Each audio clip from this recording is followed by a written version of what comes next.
All right. Welcome, everyone. Welcome to 1013. Thank you for coming out this evening. So today we're going to discuss Moten Harney's book, The Undercommons, Fugitive Planning and Black Study, which continues the conversation, really, that we had at Praxis 213 on the Invisible Committee and questions of ungovernability and questions of destitution.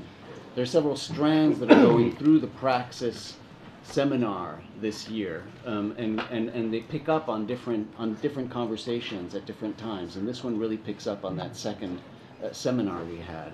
And I think that this seminar in particular goes to kind of the heart of the matter of praxis, and it really challenges critical theory directly. And so I'm really hoping that we're going to try to really dig deep into these materials. I'd say that the Undercommons contests most directly the privileged position from which we would be able to declare what is to be done or how to change the world. It really challenges the very idea of theorized praxis that's at the center of this seminar and of the seminar's ambition and of my ambition, really, to move critique in the direction of praxis. And it does it because of its devastating attack on knowledge, really. I think Jack Halberstam gets at this directly in his post, which I know you've all read, and that you've read all the posts. But Jack Halberstam's post on which gets at this theory-praxis divide, right? And so Jack argues that the opposition or the duality, the binariness, the way in which it's spoken about so often has negative effects. And when you start from this dichotomy, Jack writes, we cement the opposition between theory and praxis and make it seem as if this bounded zone were real, as if people were just waiting to hear from on high about the proper interpretation of Marx's theses on Feuerbach, right? As if the correct definition of the general strike would resolve the question of how to change things, right? As Jack continues, right? Denizens of the Undercommons do not recognize the distinction between theory and practice that preoccupies our most canonical political thinkers such as Marx, Lenin, Foucault, and Arendt. So, and that really, to my mind, is the direct challenge to this project of critique and praxis, of trying to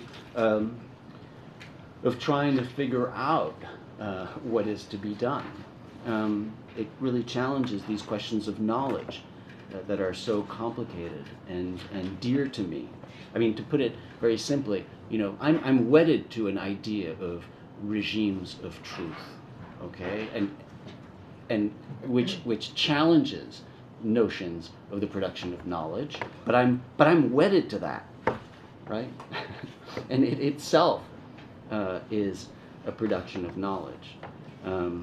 So I'm hoping that we're really going to dig into these directly and have a conversation about that. So I'm delighted to have four brilliant critical theorists who are going to present their thoughts first, and then we're going to open it up to others as well to get a conversation going. We're going to start with Marquis Bay, who joins us from the Department of English Language and Literature at Cornell, where he specializes in African American literature and feminism, gender and sexuality studies, cultural studies, and American studies. His dissertation is entitled Blackness, Fugitivity, Feminism, and Transness, and it considers a recalibration of blackness as fugitivity, as inflected with and by black radical feminism and transgender epistemologies. And Marquis Bay's book, Them Goon Rules, Fugitive Essays on Radical Political Feminism, was just released in February of 2019. It's a collection of essays that interrogates the politicization of blackness, black feminism, and queerness. So thanks, Marquis. You're going to kick us off. After Marquis, we'll hear from Jack Halberstam, and we're really delighted to have you back at the 13. A professor of English and Comparative Literature at Columbia University, director of the Institute for Research on Women, Gender, and Sexuality. Professor Halberstam is a scholar of cultural studies, Gothic literature, horror films, queer theory, popular culture, film, video, the author of many books, The Queer Art of Failure, Gaga Feminism, In a Queer Time and Place, most recently, Trans, a quick and quirky account of gender variability, which discusses the recent evolution of the gendered body and its conceptions of self. So, thanks, Jack. After Jack, we'll hear from Heather Love, who's professor of English at the University of Pennsylvania. And I was really thrilled to meet and hear Heather this summer when she was presenting precisely on questions of the Undercommons and its relationship to deviant studies in her work that she's doing. Her scholarship spans gender and sexuality studies, sociology and literature, 20th century literature and culture, affect studies, disability studies, film and visual culture, and critical theory. She's the author of Queer Affect Politics, Selected Essays, and Feeling Backward, Loss and the Politics of Queer History. And her forthcoming book is called Practices of Description, Reading the Social in the Post-War World, which considers descriptive practices, and particularly in deviant studies. And after Heather, we'll hear from Allegra McLeod, and Allegra also, whose work I've been reading for years, and who has extraordinary work on abolition and prison abolition and abolition democracy, also draws in that work from the Undercommons in particular. And so I'm really thrilled to have Allegra as well. Allegra is professor of law at Georgetown University, and in her own practice, she helped to create the ABA Immigration Justice Project, where she practiced immigration and criminal law on the Mexican border, California-Mexico border. Her scholarship lies at the intersection of abolition politics, criminal law, criminality, immigration law, and international law. And she's the author of many articles, and the one that we were studying last week in another seminar was a brilliant piece called Prison Abolition and Grounded Justice in UCLA Law Review. So I'm thrilled to have our guests here, and we've also got around the table a number of extraordinary, and in the room a number of extraordinary graduate students and colleagues, and I welcome you all here. Marquis, you want to start? Absolutely. Okay. And thank you all for coming this evening. So we're just going to dive right in. We've been allotted about 10 minutes. I'm going to finish around 8, so we'll get out from me a little bit early. To be sure, the question, what is to be done, demands an answer. That is not, however, to presume that we can readily discern the texture of such an answer, or the tenor in terms of such an answer. That is also still not to say that conceding this exculpates us from needing to, nevertheless, provide an answer. So again, what is to be done? I want to dwell in how to do what is to be done. Let us assume that what is to be done is not to end the regime that accosts us with violence. It is, rather, to bring about abolition, which Moten and Harney define, conversing with someone like Sorahan, as the eradication, quote, of the society that could have prisons, that could have slavery, that could have the wage. Not abolition as the elimination of anything, but abolition as the founding of a new society, unquote. What is to be done is to found a new society by not necessarily bringing about the destruction of myriad edifices of terror, violence, circumscription, normativity, but by cultivating the spaces and places that, by dint of their existence, instantiate the impossibility of the normative bastions that now surround us. We might call this justice. We might call this a non-utopic utopia, a sanctuary. We might call it the Undercommons. How then to do this? Upon another reading of the Undercommons, I was drawn obsessively to one sentence. Drawn to a sentence that struck me at first as dangerously wrong-headed. But there is something radically revolutionary in the radically dangerous.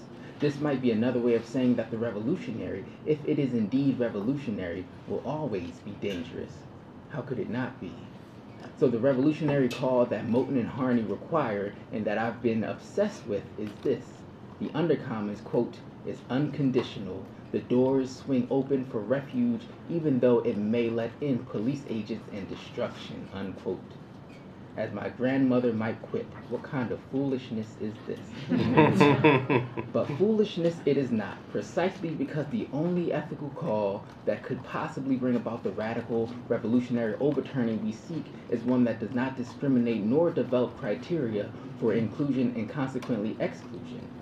If the door swings open without a bouncer checking names, it means that who shows up will be let in unconditionally, without conditions, which is to say, given over to an ethical demand to be monstrously inclusive, as we might learn in the Black radical tradition, Black feminisms, and trans activism. Yes, the law might show up talking about a noise complaint, or worse, and all too close to contemporary headlines, our enemy might show up and sit with us as we praise before gunning us down. But with this, too, the salvific figure might show up, or better yet, the fugitive might show up, asking us to provide her refuge and a safe harbor, and we must, and this is what is to be done, we must let her in, feed her, because in the figure of the fugitive inheres the possibility of the fugitive being the one we didn't know we were doing all this insurgent conspiratorial work for. Venturing to answer what is to be done bears a deeply ethical valence, and that is to say, the manner by which things get done and what in fact is the result of the doing of said manner inflects to whom we understood our old allegiances, who is or is not on our minds, and most fundamentally, for whom we wish to see the world changed. The doing we seek is to be committed to making a kind of world for the people we do not know need the world to be drastically different, or even departing from a kind of world, inasmuch as worldness might be predicated on the logics of normative regimes limiting our horizons. It is imperative, then, to commit to the work without presuming to know who the work is for, only committing to the work because it might allow for those we did not know existed to finally live. When we volunteer at the soup kitchen, we must turn away no one, even and especially when they appear to look like they just ate a hearty bowl of soup. When we are faced with imminent violence, we must refuse to proliferate violence on the grounds that we've come into being via a violation, which bestows upon us the ethical commitment to mitigate that violence. When we hear a knock at the door of someone asking for help because they are starving or being chased, we must let them in. Again, the door swings open. With each entity that traverses the threshold is another possible signatory on our missives, quote, for the wild, the unruly, the anti-politics of dissent, unquote, that Julietta Singh might understand as running errands for the wild. To take praxis seriously, a praxis that has as its never-ending end the proliferation of non-normative life and the livelihood of the unemerged, is to risk what we ultimately come to. We cannot be afraid of what we find in our critical praxis, precisely because if it commits to the aforementioned, it will indeed be scary and unable to be prepared for. That is the work of the monstrous, and in truth, liberatory unanticipated salvation, that troubling interrogation of gender Susan Stryker finds in the trans, the divine portent that Derrida would argue is unannounceable, which is to say untamable, unable to be absorbed into existing logics, that claimable thingliness which, quoting Hortense Spillers, might, quote, rewrite after all a radically different text, unquote. Critical praxis in the Undercommons, insurgent coalitional work being done by folks who were let in without paperwork and without vouchers because they, despite where they came from, got down to work for the revolution. Critical praxis in the Undercommons is work for monsters, monstrous work. In the end, what is being asked for is coalitional work for those who are impoverished in spirit, who come together, who gather in intimate proximity gotten to because we are doing the work, not because of an ontological accident. What is being asked for is a willingness to move toward becoming subjectivated by an analytical queerness, a radical transitivity, an unoriginal blackness, where blackness names a socio-poetic force of subversive irregularity and, as Moten expressed to me in an email exchange, quote, must be claimed by any and everybody, unquote, who seeks to do Undercommons work. What is being asked for, what is to be done, is a blackening that inducts us all who live in and be in the Undercommons, stealing life so it can steal more life, pilfering resources and asking no permission, taking no responsibility, because the ones who need this stuff might not know they need it, and neither do we. But if we must hack into government security systems and disseminate the firewalled information, that is what is to be done. If we must lie about the destination of funding we are given, allocating it to unauthorized and unadvised and undisclosed locations, that is what is to be done. If we must sully ourselves by hanging around a bad crowd that is bad only because the good, violent optics and ethics deem it so, that is what is to be done. So because the queer is a figurative specter haunting normativity, and because the trans is a generative disruption that opens into an otherwise realm of possibility, and because the black is a lawlessness that marks the terrain of ethics, because law ain't never been ethical, only disciplinary, then in short, what is to be done is a becoming in the illustrious muck of the queerness, the transness, the blackness of the undercommons. If fugitive planning and black study is an invitation to be and remain broken, to refuse fixedness and fixity in being fixed, and if this is also, as Jack Halberstam ventures to say in the opening of the Undercommons, and as Moten and Harney would surely agree, this is also to say blackness, then to conclude what is to be done is precisely to plan for the fugitives, to study blackness. Thank you.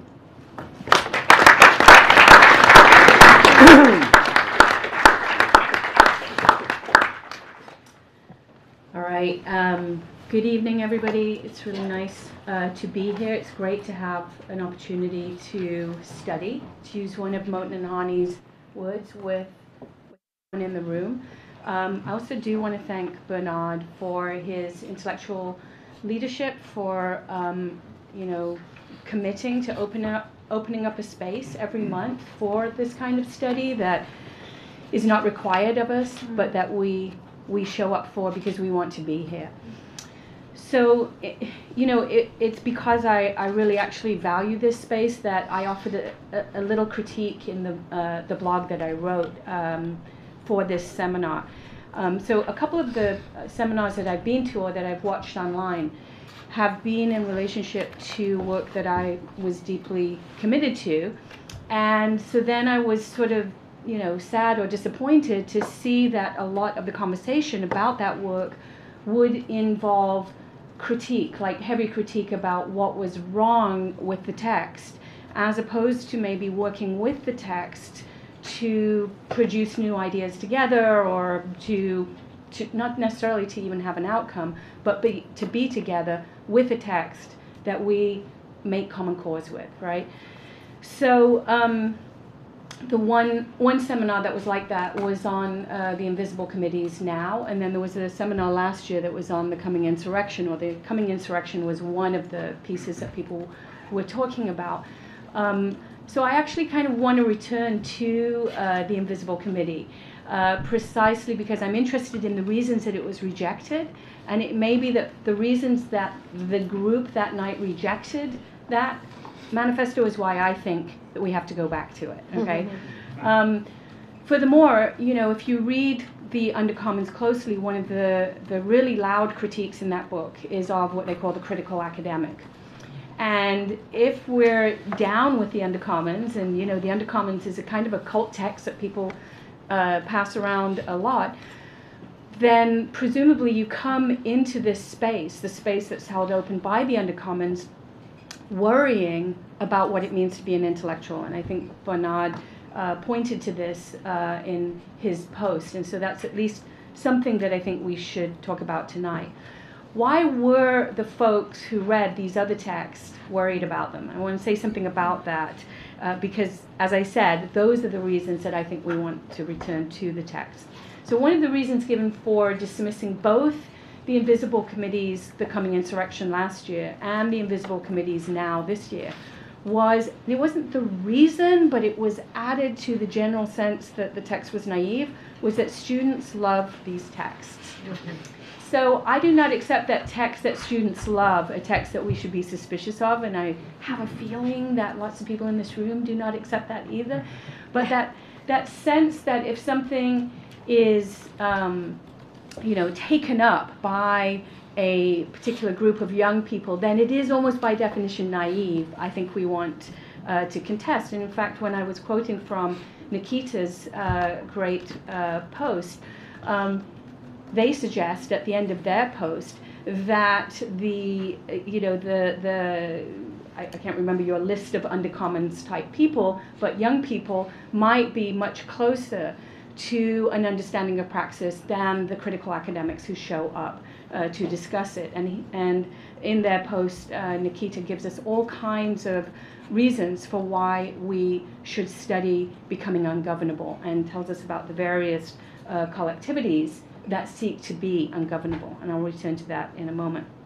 So that's one thing. Second, another critique of the manifestos before this one, and therefore a critique that could be levied against this manifesto, is that these manifestos depend upon an erasure of history. That's an easy critique for a manifesto called Now, by the way, precisely because it is very much located in the present, but most of what the Invisible Committee does and most of what Moten and Harney do is part of a kind of critique of the present. It isn't just presentist, it's engaged in a critique of the present. So the critique goes that these manifestos are presentist, they're romantic, they're full of empty gestures, and the emptiness of these gestures is born of theoretical naivete on the one hand, and a wild imagination on the other hand that has nothing to do with the real politics of democracy, freedom, governance, policy, and so on. Now that's the reason that we have to go back to these manifestos, because if we're going to think with the Undercommons, we have to think against what is considered to be the real terrain of politics, okay? And we have to agree to destitute, to use the terms of the Invisible Committee, the real terrain of politics. And, you know, for anyone in the room who's like, oh, come on, why would we destitute the terrain of real politics? That's all we've got.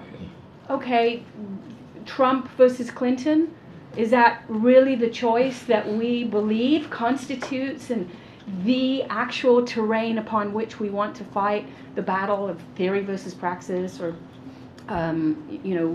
where we will come up with a vision of futurity? I mean, that represents everything about the narrowing of the political within the mainstream popular domain of the political, and suggests if you fight there, you're always going to be engaging on the terms that have already been established there, therefore destitute the political and move the argument elsewhere.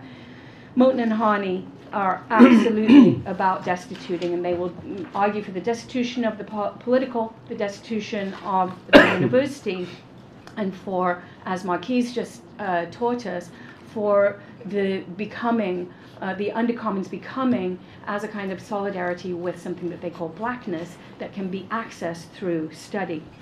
Another critique will be that when we engage these manifestos, it's just sort of anarchy is what we're talking about. And Moten will be the first to tell you, yes, it is anarchy. It's not, he's not beating around the bush. I mean, if you read James C. Scott, you're like, wait, is he arguing for anarchy? Yes, he is. So if you read Moten and Harney and you're wondering, are they arguing for anarchy? Yes, they are. So the idea that we're just going to dismiss the possibility of anarchy at this moment, I think we need to step back from, and we need to actually engage why it is that anarchy would be the ground upon which we argue for the destitution of the political as such. And when the state is so completely tethered to the market, it does seem as if that's a good moment to think about anti-statist possibilities. And then for added effect, critics of anarchy who have already dismissed the fact of anarchy because there's never been an anarchist society, and this is not a real way of thinking about how to create societies and so on. And then we'll also hear that anarchy is mostly white guys committed to violence. So now you erase the entire history of black anarchy and other forms of anarchy, feminist anarchy in Latin America, of the kind that Macarena Gomez-Bariz has written about in the extractive zone in relationship to Bolivian anarchist societies that totally participate in the rethinking of the political in relationship to an indigenous politics of land. It also ignores, all kinds of speculative fiction on anarchy by Ursula Le Guin, for example, right? The Dispossessed, great novel, one of the only science fiction novels written that imagines a future that is anarchist. And the reason it's so great, because she builds in the critique. She says these societies are anarchist and they're not perfect. And so you can kind of, halfway through The Dispossessed, you're like, why not? This actually sounds like it could work. There are reasons not to. Okay. And then the final blow will be, we already live with anarchy, see Trump on Twitter or something. I think there are reasonable critiques of anarchy, and I'll just mention one here that would come from the left. And you could think of critical abolitionists like Ruthie Gilmore, who would argue against anarchy and would argue that we would still need the state, even in the kind of future that dismantles the version of politics that we currently live with, because without it we have no mechanism for redistribution. I'm willing, I think that's worth thinking about. So moving on from these critiques then, we want to dig into the Undercommons in order to get at the terms that have now been dismissed that arose within these earlier manifestos. Those terms are the impossible, the unthinkable, the improbable, the alternative, at a moment, the reason that I think people love the Undercommons, because it does seem to believe in an alternative at a moment when we've lost a sense of an alternative to capitalism. There aren't really, functional socialist societies that we can point to say, look, we could do this differently. So at that moment, this is a good time for the Undercommons. And remember that the Undercommons was written not at our moment of incipient authoritarianism. It was written during the Obama regime. So in fact, a lot of its critiques are particular to the Obama regime, where what looks like the alternative is still not the alternative. Okay, they refuse to be fooled into thinking that this new kind of version of neoliberalism is also what we want. So what they say is, we are the general antagonism to politics, looming outside every attempt to politicize, every imposition of self-governance, every sovereign decision and its degraded miniature, every emergent state and home sweet home. We are disruption and we consent to disruption. We preserve upheaval. And that's going to be my sentence. Marquis had a favorite sentence. My sentence is going to be, we are disruption, we consent to disruption, we preserve upheaval. So if we are disruption and we consent to disruption and we preserve upheaval, how so? On behalf of what? Why? Why do we consent to disruption? One, because, to get back to the question of why would we agree to become ungovernable, people for whom governance has already meant surveillance, criminalization, incarceration, dispossession, right? The black, poor communities for whom governance means policing, seek to become ungovernable. To me, it's just so obvious. Moten and Harney also take aim at governance and governmentality and remind us that governance becomes the management of self-management. If you want to know what governance looks like and what being governable means, it means that you will be managed by self-management. And so, rather than governance, ungovernability. We are disruption. Let me give you two examples of groups that seek to become ungovernable and what it might look like. So in the 1990s in Ecuador, there were a series of elections that failed. And at a certain point, one of the governments that had been brought down declared the country ungovernable and blamed indigenous groups in their defense of land from the appropriative machinations of the government. The government was trying to sell their land, indigenous lands, to China for the purposes of extracting oil. He blamed these indigenous groups for the failure of one government after the other. So what the indigenous group said, yes, we are ungovernable and we seek to become ungovernable. And they then work to bring down the governments whose government's goal was to remove them from the land and extract the resources. So there's, of course, under those circumstances, and from the perspective of indigenous groups, you seek to become ungovernable. All right. Second example, There was a fantastic event this Monday, sorry for anyone who missed it, to celebrate Saidiya Hartman's new book, Wayward Lives. And the revolutionary subject for Saidiya Hartman is occupied by the wayward black girls that she finds in the archives that the state has kept. And using the archives that the state has kept to chart the incarceration, the surveillance, and the management of black girls, she reads these manuscripts, these documents, to unearth a theory of waywardness that these girls wrote in their refusal of state power. Okay, so to me, this is another clear example of a group that, without deliberate meetings and a series of slogans and messages, seek in the context of the ordinary, and this is where maybe this would connect with some of Heather's work, seek in the context of the ordinary to become ungovernable, not as one big political goal, but every day, every moment, and in relationship to things that are not understood to be political. Pleasure, love, joy, escape, those kinds of things. Her book centers political narratives of refusal, anarchist desires to smash things up, and deeply felt theories of community, assembly, collectivity, desire, futurity, beauty, and change. So there would be another obvious place for that. All right, and to move more quickly, I just have two other sections. One on destitution dereliction, and I'll do this a little bit more quickly. Why would we go and argue for destitution? Okay, why would you do such a thing? Destitution seems like the thing that you're trying to dig yourself out of, not the thing that you're trying to orient towards. But the fantasy, the destitution is the opposition to the fantasy that you can change an institution. Okay, so just to give an example, queers in the last decade made the argument that by arguing for gay marriage and by achieving the legal opportunity to marry, they would change marriage. Okay, bullshit. They did not. We did not. Marriage is not changed. What you simply have is a new set of model citizens through whom the management of self-management can take place. So the question is, do you change the institution? Does the institution claim you for new modes of self-management? Given that many of us do believe that the institution claims you do not claim the institution, then we must destitute it. And the Invisible Committee have lots of examples of that. I can just give, I'll give one and then I'll let the Undercommons give the other. One would be something like medicine.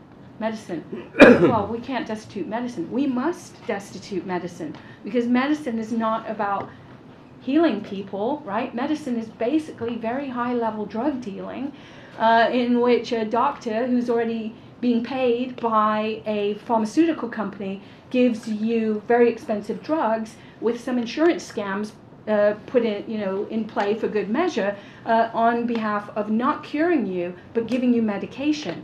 So the Invisible Committee proposes that we know how to make ourselves better. You can find versions of this in Paul Preciado's work as well. But the institution that the Undercommons come to destitute is the university. And so they argue to steal from the university, steal away from it, take its resources, abuse its hospitality, worry about it, be in it but not out of it.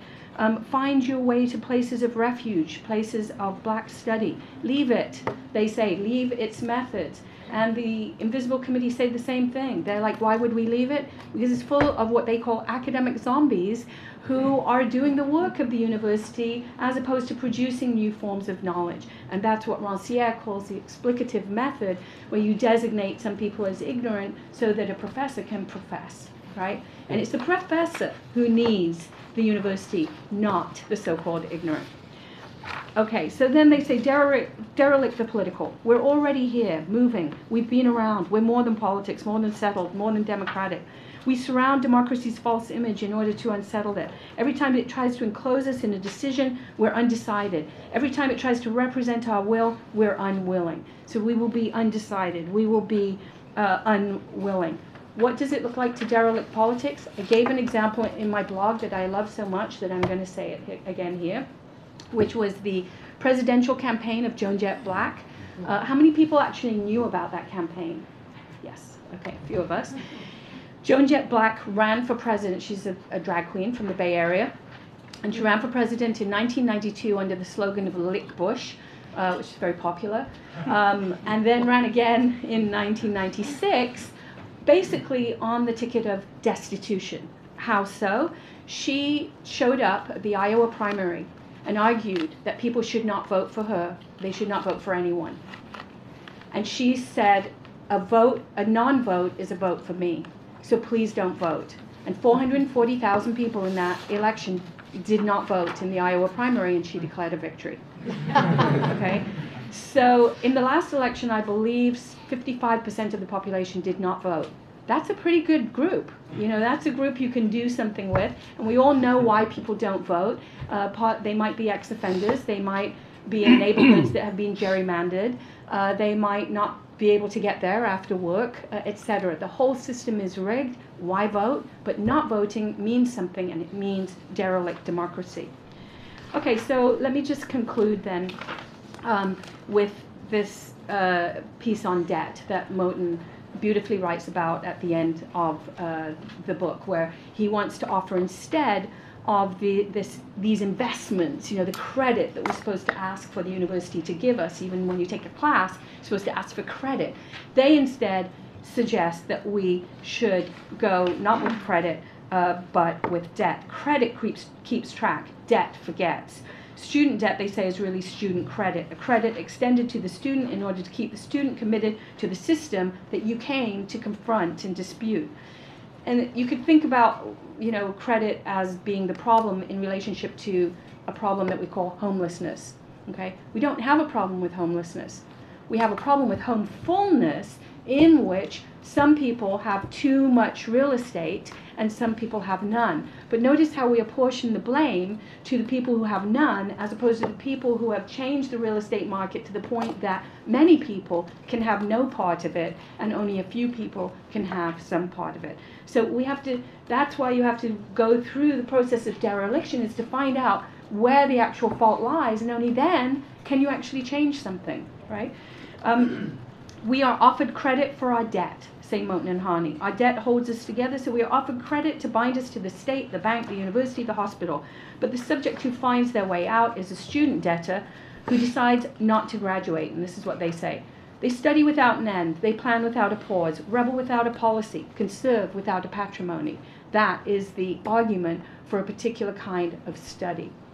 So to conclude, in the Undercommons, Moten offers an example of indebtedness that exceeds the way in which it's been positioned from his childhood in Arkansas. His grandfather, he tells us, would offer rides between towns in his 1969 Buick Skylark. And I looked up the Skylark because I felt like this might be an important car. It does appear in Demolition Man, which seems really important to me anyway. And when the rider got out, he might offer to pay his grandfather, or he might not. Can I give you money for the ride? Or he might not offer any. Either option was not quite right, because as Moten tells it, the point is not to ask how much do I owe you, nor is it to presume that the kindness came for free. The point in this quotidian ritual is to offer what you have, here's some money for gas, and acknowledge a circulating debt that people have not to the bank, not to the state, but to each other. And there's an example of something that is offered outside of the conventions of capitalism. Would you like a ride? Would you like some gas money? This is not, it's not part of a requirement or an obligation. It is freely given and freely taken. This example reminds us that, as J.K. Gibson Graham, the authors of The End of Capitalism as We Knew It, offer, there are non-capitalist interactions everywhere around us, exchanges, bartering, free rides, in-kind payments, and so on. In the green Buick Skylark, Moten seems to say, we can ride for free or we can give according to our means, and we can enter into a mutual debt that is enabling, freeing, and a new economy in which we owe each other everything. We owe each other, not a third party that extends credit to us so that we will always owe more back. Not an owing that simply needs to be cancelled, but an owing that we must claim and recode in terms that exceed the economy of predatory lending, and that looks instead towards a new economy of not simply distribution, but life, pleasure, joy. We are disruption. We consent to disruption. We preserve upheaval.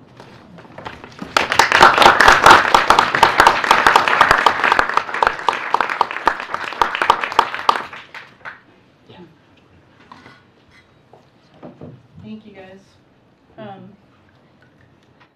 I actually looked at the Skylark too, and that's kind of where I'm going with my comments. But I'm glad I set you up. But I'm going to wait a little bit before I get there. Thanks, Bernard. Thanks, everybody. So in my blog that I wrote about the Undercommons, I raised questions about where to find it, where to locate it, where is the Undercommons. And this is actually a genuine question that I have about whether we think about the Undercommons as a literal place or not, and also that we think about the question of who finds common ground there. So we know the Undercommons is tied to the university, and in particular to the margins of the university. So one of the questions, probably the most pressing question for me in reading this book, and is about how to make sense of the book's uptake in elite university spaces like this one, and by people like myself who are fully employed and tenured. But also, how can we specify the Undercommons' relation to some of the other spaces or modes of life that provide emblems of the Undercommons as a space of destitution or brokenness? So prison, boxcars, the street, the ship hold, and so on. Some of the interesting things to me about thinking about the kind of metaphorics of the Undercommons in the book is that some of these images are of the kind of radical outside, right? So when we think about Undercommons comes from commons and from the history of enclosure, and so the Undercommon seems to be what's outside of what is enclosed. But it also, repeatedly, there's also images of the down low or the bottom, right? Something that's sort of underneath or below or inside. So do we think about this as out there or inside? Or also recurrently, and this is, I guess, in relation to the ordinary and the everyday, there's a sense that the Undercommons is just everywhere. It's what's already happening. There's a sense of, and praxis in that sense of what we're already doing, what's already happening all around us. But I guess these questions about where to locate the Undercommons are really generative, but they also, I think, excruciate this question of praxis, or what is to be done. What is to be done and where. I've thought about these kind of questions a lot in another context, and I work a lot with radical pedagogy readings like Rancière and Paulo Freire. I teach that material actually quite a bit. I'm very interested in radical pedagogy and unteaching, and a whole range of writers opposed to the banking method of education, as Jack was just talking about. But it's interesting teaching that to Penn students, and the question is sort of like, what is the uptake of that material, right? These are methods that were developed in the context of teaching Brazilian peasants or prisoners, and that's not the situation of the students that I teach most often. So the question is, what am I setting them free to do? Am I cultivating them? Am I pointing them toward future practice of their own as teachers? Or is it something else entirely that I have in mind? So this question about where does this pedagogical theory make contact with the social is quite significant to me, and what does it ultimately hope to transform? What is to be done? So these are genuine questions. They're actually more than questions. They're kind of existential dilemmas in a way, right? About how do we square the work that we are drawn to with the lives that we live and the institutions that we actually inhabit. So that's sort of my big question that this book it raises for me, and in really powerful ways. I'm an English professor. I like to do readings. I'm going to do a quick reading of the book because I think it's definitely not clear where the Undercommons is. It's probably not a literal space, but I'm sort of playing with that idea. I think it's interesting. And so one thing that I wanted to propose for where the Undercommons is actually the car. Right? And so part of this has to do with the image in the book, the image on the cover, right? And then actually all of the the chapter titles all have these images, which my look at the 1969 Buick Skylark online led me to believe that this is actually the car seats of a 1969 Buick Skylark. If it's not, it's very close. And so that's, to me, a really important moment in the book, actually, and it's a kind of derelict or destituted car seat, right? There's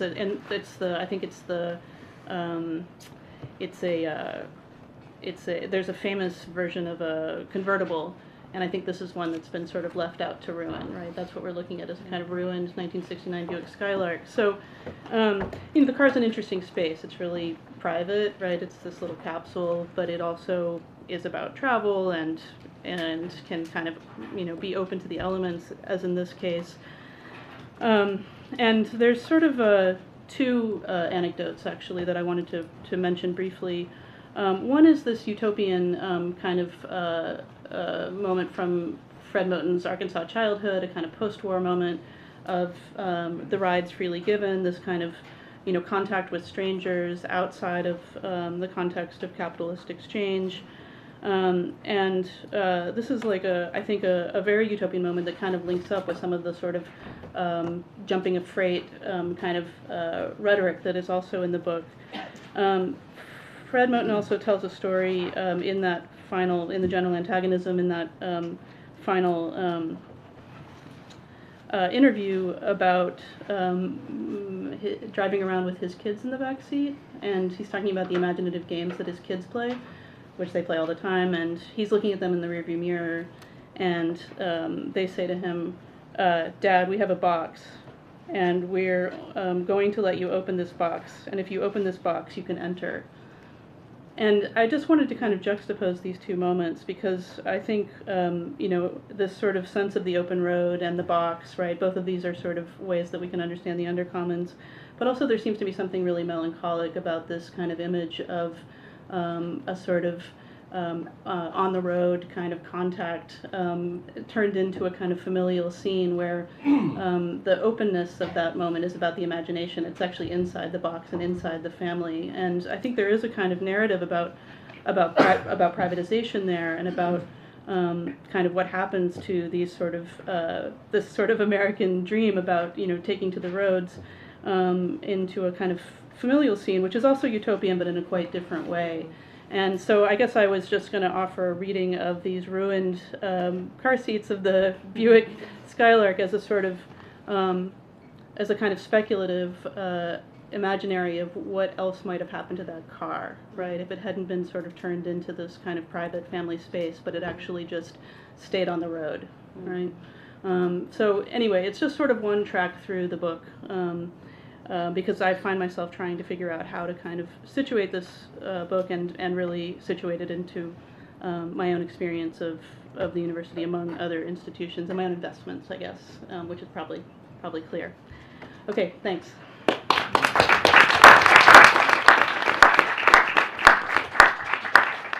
Allegra, you want to take the mic? Yeah. Thank you so much, Bernard. Thank you to my co-panelists for your great posts, your brilliant remarks this evening, and thank you to all of you for being here tonight and for your engagement. I first came across Moten and Harney's essay, The University and the Undercommons, as a graduate student, and I was inspired, as Jack Halberstam suggested a few minutes ago, so many students are, by their brilliant irreverence, their brutal honesty, their playful sacrilege, but also by their impulse to justice and their willingness to name the shameful hypocrisy and ruthless professionalization one witnesses in academic life, perhaps with particular disappointment as a graduate student. I love too then that despite the corruption of the university that Moten and Harney laid bare, they also sought to identify another possible relation to intellectual life, a relation that preserved a commitment to collective study, stealing away and stealing from the university for emancipatory ends. And I read Moten and Harney's book, The Undercommons, and Jack Halberstam's stirring and beautiful introduction to it for the first time as a new faculty member in my first years teaching at Georgetown Law, as I was struggling to reconcile my aspirations to try, in some small way, to make the world more just, to engage in critical scholarly work or praxis that was about emancipation and abolition, at the same time as I found myself in the belly of the professionalizing beast. And during that time, in my early years as a professor, I decided to explore the Undercommons with a seminar that I was teaching in a maximum security prison in Maryland. It was really a study group of sorts, and it was composed both of Georgetown law students and of incarcerated men.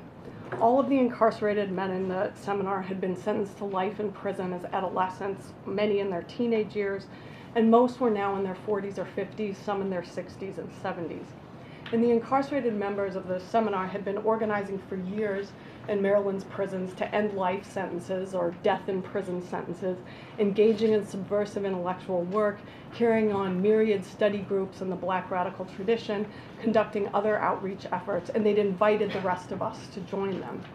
We all recognized, I think, the connections between the creative, exhilarating work ongoing in prisons in Maryland and around the country to read, to plan, and to think together to end the violence of imprisonment, and the exhortation in the Undercommons to a kind of collective critical study oriented towards abolition. So I argue in my post that the Undercommons must be understood as existing largely outside the bounds of the university, not primarily in the margins of university life, but far from university campuses, inside U.S. prisons, and in the movements protesting the violence of policing. I want to focus my remarks this evening on some of the connections between the Undercommons and contemporary abolitionist movements, as well as on one of the challenges that I believe confronts the Undercommons as a way of conceptualizing emancipatory collaborative praxis.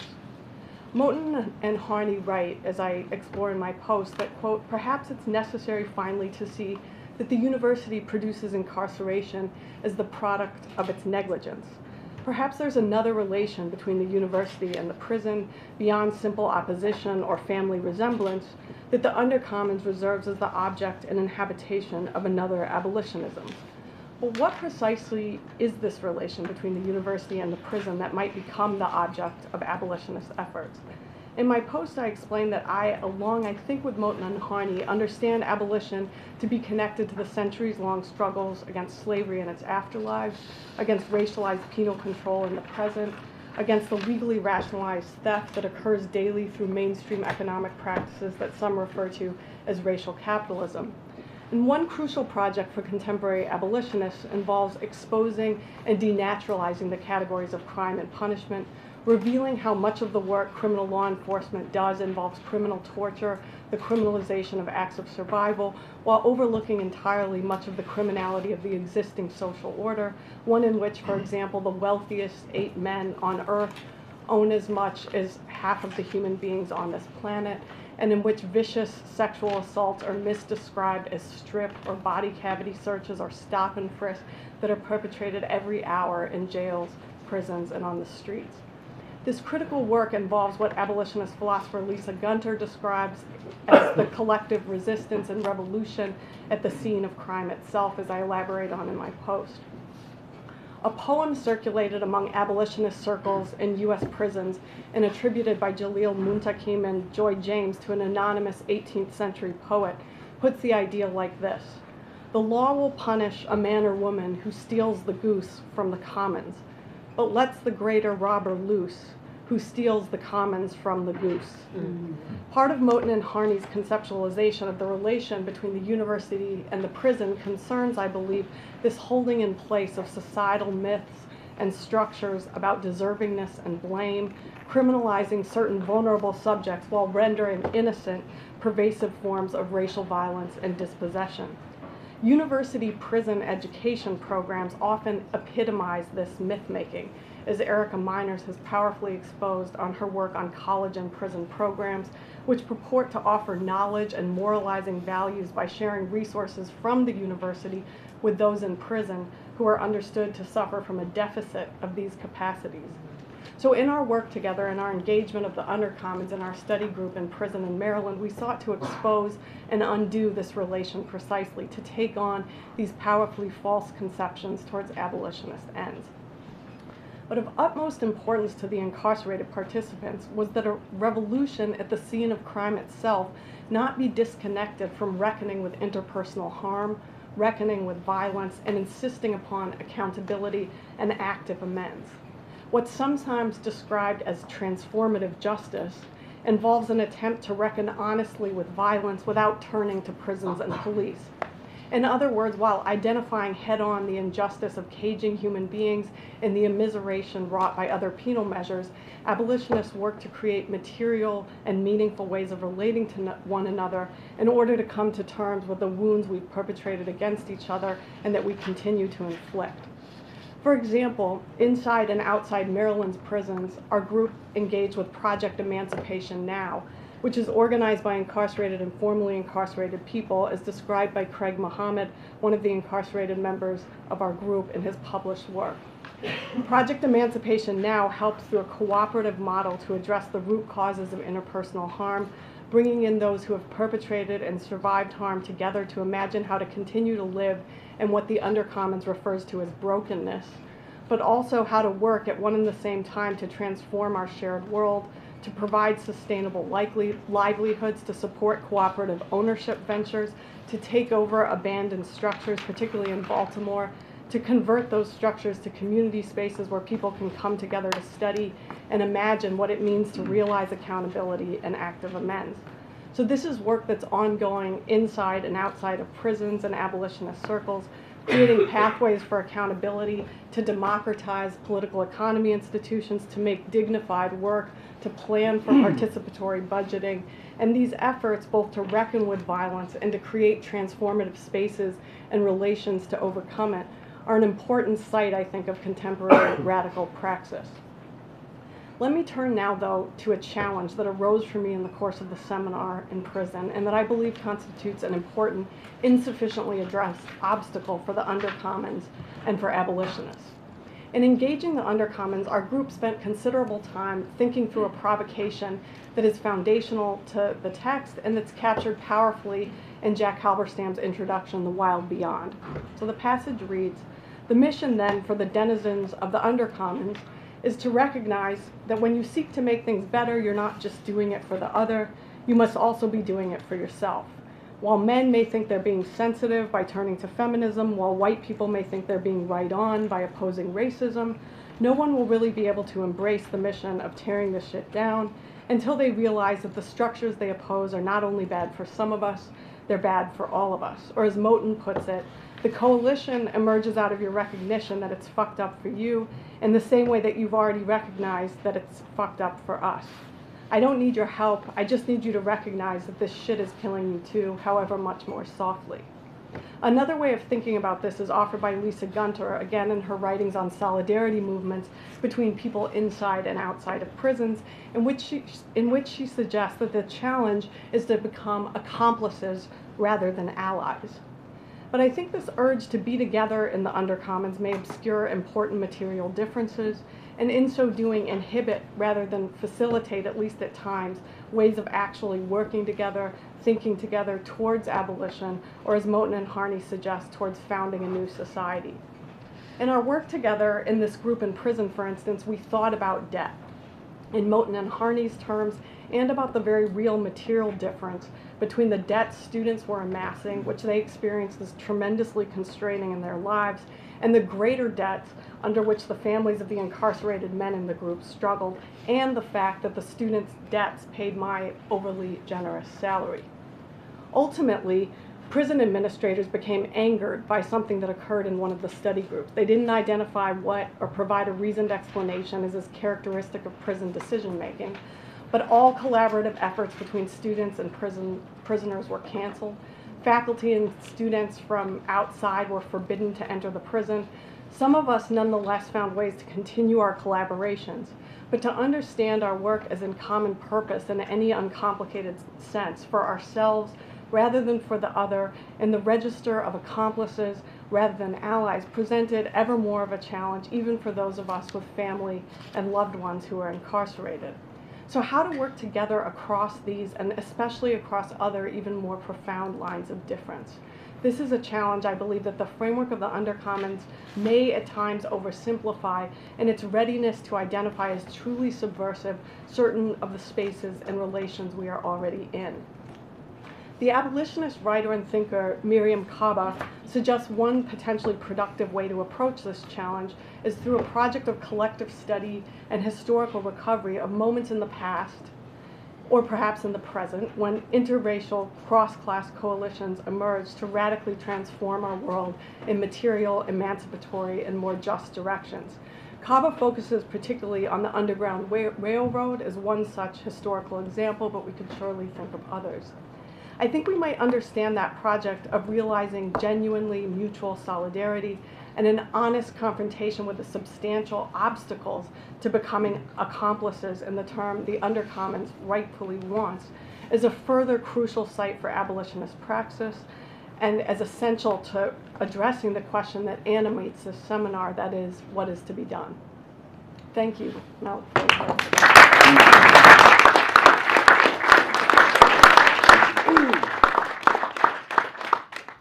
So, thank you so much for those presentations. We really have before us we really have before us different possibilities of the space or the imagination of the Undercommons. I think in your different presentations, the idea of the car was really provocative and helpful, and I had spent so much time looking at those images and trying to understand their meaning, and that really helped. It also made me think of a book that's about to come out by a colleague of ours who's visiting this year, Sarah Seo, who has reinterpreted the entire history of kind of privacy in America in the 20th century through the car. You know, so but the car, the space of the prison, the space of the university, the spaces of Marquis, what you were describing as blackness, are places where I think we need to dive in to try and figure out how they relate to each other. I just wanted to make a few comments, and then Kendall, I was hoping that you were going to jump in with a few comments, and anyone else for a first round, and then we'll come back to you, okay? So it was interesting, you know, it's very interesting that this, I think that we are in a space of study right now on this question of the Undercommons, and particularly on this question of destitution, which I think is central to the intervention here. Destitution, which we did try to discuss during the Invisible Committee discussion. It's clear to me that destitution is ethically, honestly, emotionally, probably one of the only ways to deal with the forms of injustice that surround us and that we are part of and that we are in. And to thrive emotionally or to recover psychologically by challenging and tearing down, I think is absolutely necessary. I mean, in that sense, I think it goes back. I mean, we can go back to Fanon here, and the notions of violence that he spoke about in terms of dismantling structures, colonial structures there, but radical forms of dismantling that were, for Fanon, and as he described it, so cathartic, so important to create a new beginning. In his words, to create a new man. He was what he said, but this idea of new human, right? And that we also, which is part of and part of your introduction, this idea that you can't know really what will come next. What are the ideals? What are the institutions until we have kind of liberated ourselves from these structures that oppress. Plus, of course, there's so much value in the opposition itself, in the opposition to the domination, in the experience, in the energy of the opposition. It's so clear that incrementalism or reformism or working within the system or using the master's tools are going to be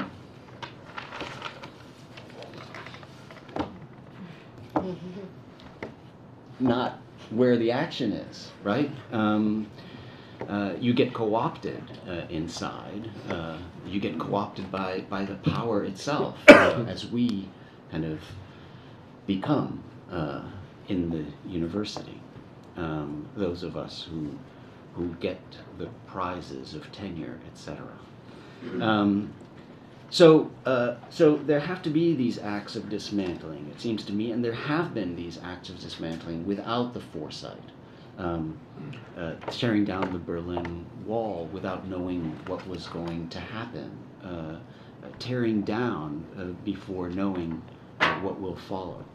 Those are dangerous acts, and it's the danger of those acts that I suppose is what makes some then hesitate. The question, of course, can it get any worse? Well, for many, it can't, right? And waiting or reforming or going slowly, for many, is not an acceptable answer.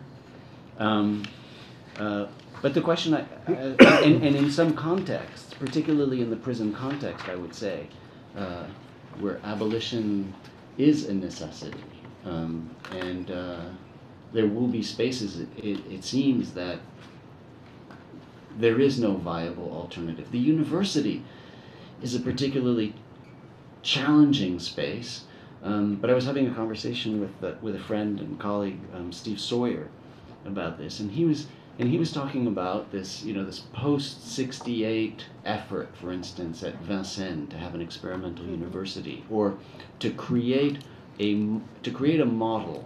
Would it have been possible? Was there a time? Would it be possible to go back to another university setting where there was an ambition to have total equality here of universities, so that everyone receiving a degree, whether it was from Vincennes or from Dijon or from Nantes or whatever, would have the same degree, where there was an idea of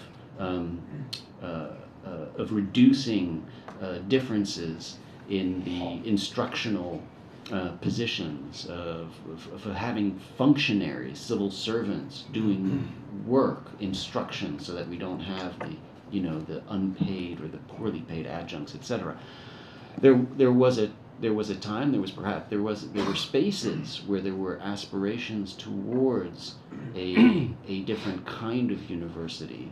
The question then becomes, is it worth trying to go there, right? Or do we dismantle, or do we have that idea? Do we try to reform in a direction? I didn't want to use the word reform. Do we try to transform in a direction? And I think I think that's a central issue. And of course, it is the issue of marriage, right? Because will the institution change us instead of us changing the institution, right? Is it possible? But were there some experiments that we could hold on to that might help in this process? All of this, of course, raises the biggest issues of the relationship between theory and praxis to me. Of course, could we think about, for instance, a unity of theory and practice, which to a certain extent Horkheimer had in mind early on, I'd say in 1937, whereas by the end of the war, he had abandoned that idea, as had Adorno, so that there was no notion of unity. Although Marcuse, I think, retained that notion of a unity of theory and praxis. Is that worth holding on to, or does that necessarily kind of create the same problems that that we've identified here in terms of the relationship. I too want to imagine that praxis doesn't have to wait for theory, right? Or that there's no real legitimacy to theorizing praxis absent one's own militant engagement. And so maybe the response here is simply, we engage, we militate, and we don't, and it's not the product of theory, but it is the fuel that we can then use to think about what we've just done. Maybe that's another solution. But I also want to believe with this project of the Undercommons that there is a space beyond politics, in your words, that there is a space beyond politics, that there is an end, that there can be an end of what we call politics. I think in part that the Occupy movement was an effort to achieve that, or to imagine that in part, but I'm not sure we could talk about that. And so it leaves me still with a lot of questions, of course, and questions for you all about whether at the end of the day, where, of course, do we then locate this space, and how do we relate it to the theoretical work that we've spent so much time doing. Okay. Kendall, would you like to jump in?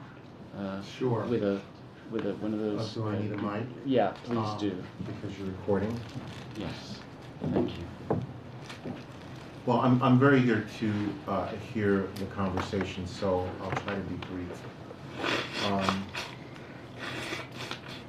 And I suppose that the one thing I do want to say has to do with this character who plays a central role in the second essay on the university and the Undercommons, namely the figure that Moten and Harney, call the subversive intellectual. And I want also to remark that this series of essays understands itself quite explicitly as speaking to and finding its conditions of possibility in something that it calls the Black radical tradition, right? So can I say those words again? The Black radical tradition. And I say that fully conscious of the fact that this is not Black History Month, which we just had. So I want to say that the Black radical tradition are words that can be uttered in not Black History Month. And I want to remark too that one of the two epigraphs that opens that essay is from the great Black radical who was so central to the creation of the Black radical tradition, C.L.R. James, who said or wrote, "I am a Black man, number one, because I am against what they have done and are still doing to us. And number two, I have something to say about the new society to be built because I have a tremendous part in that which they have sought to discredit." And I find in those words a way into the essay and into a critique, which I think is related to some of what Allegra had to say in her blog and in her remarks this evening about the thesis that the only possible relationship to the university today is a criminal one. And I want to also recall Lukasz's observation or his injunction against the romanticization of criminality and against, specifically in this context, the romanticization of fugitivity in the name of a certain critical theory. It's hopelessly abstract. But I think what Allegra had to say about the importance of perhaps reconsidering or rethinking what Moten and Harney have to say about theft, right? And the act of using the resources of the university to create and empower an undercommons as a kind of theft. Because it seems to me, and you do argue this, that if we're going to think the question of criminality, we ought to think the question of criminality not as something that we are doing, but as something that constitutes a university, right? What the university is a thief, right? And it actively engages in the business of theft. And this is related specifically to the Black radical tradition. For me, when I recall the writing of Manning Marable and his extraordinary book, How Capitalism Underdeveloped Black America, in which he uses Walter Rodney's tome, How Europe Underdeveloped Africa, to generate a critique of the ways in which the story of racism and white supremacy in the United States can be narrated as a story of underdevelopment.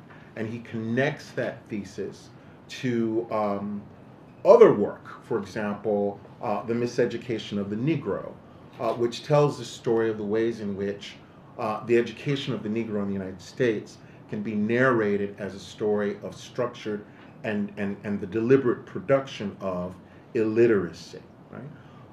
So we're talking again about the black radical tradition. So if we come to the question of the criminality of the university, and this particular example that you offered of universities going into prisons and teaching, or universities working with prisoners, I just want to offer an example of why I think it's important not to romanticize criminality, and why I think it's important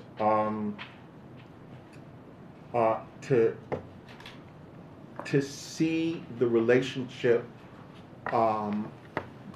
between universities and the denizens of the undercommons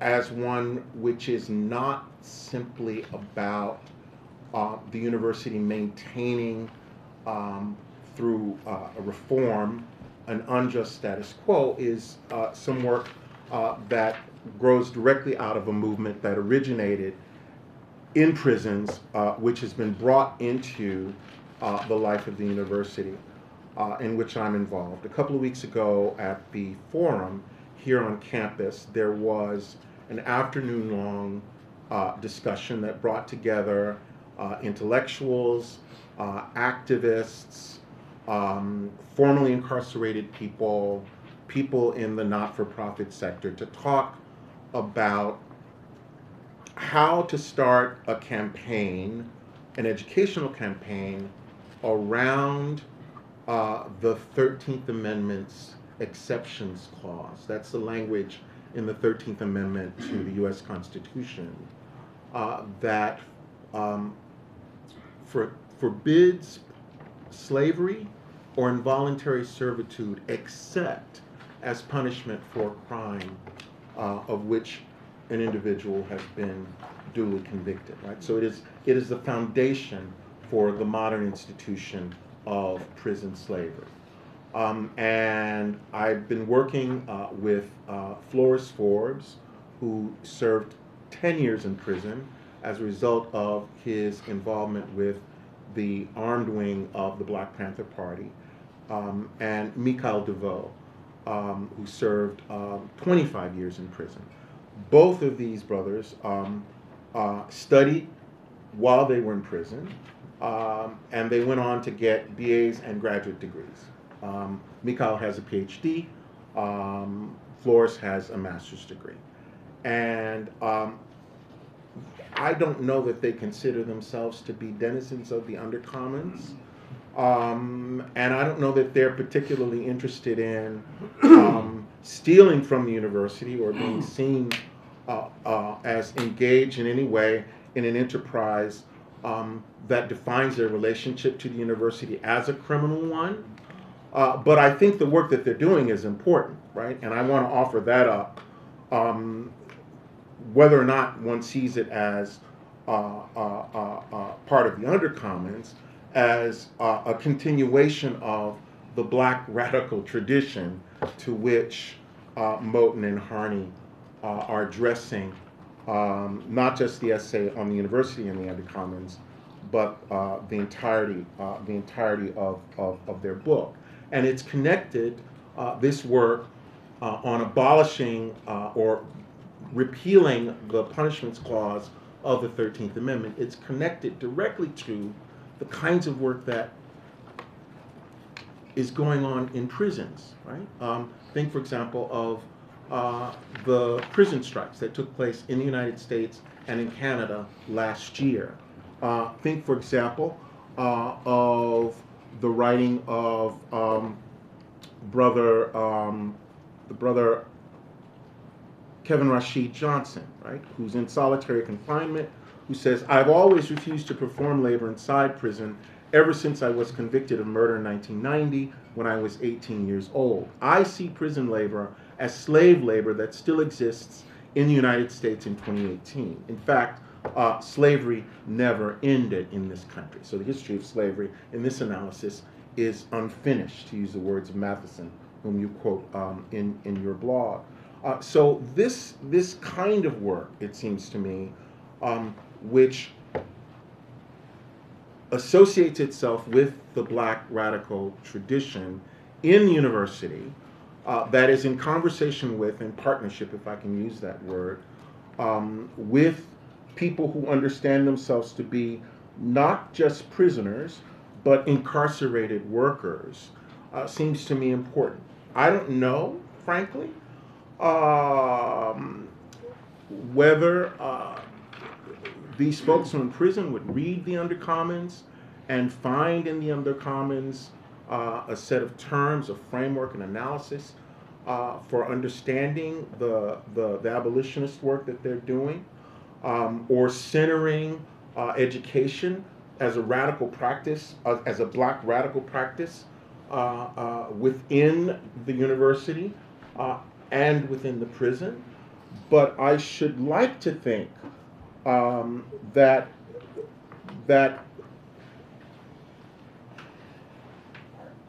the romanticization of criminality, which on one reading is a risk in our engagement with this set of essays,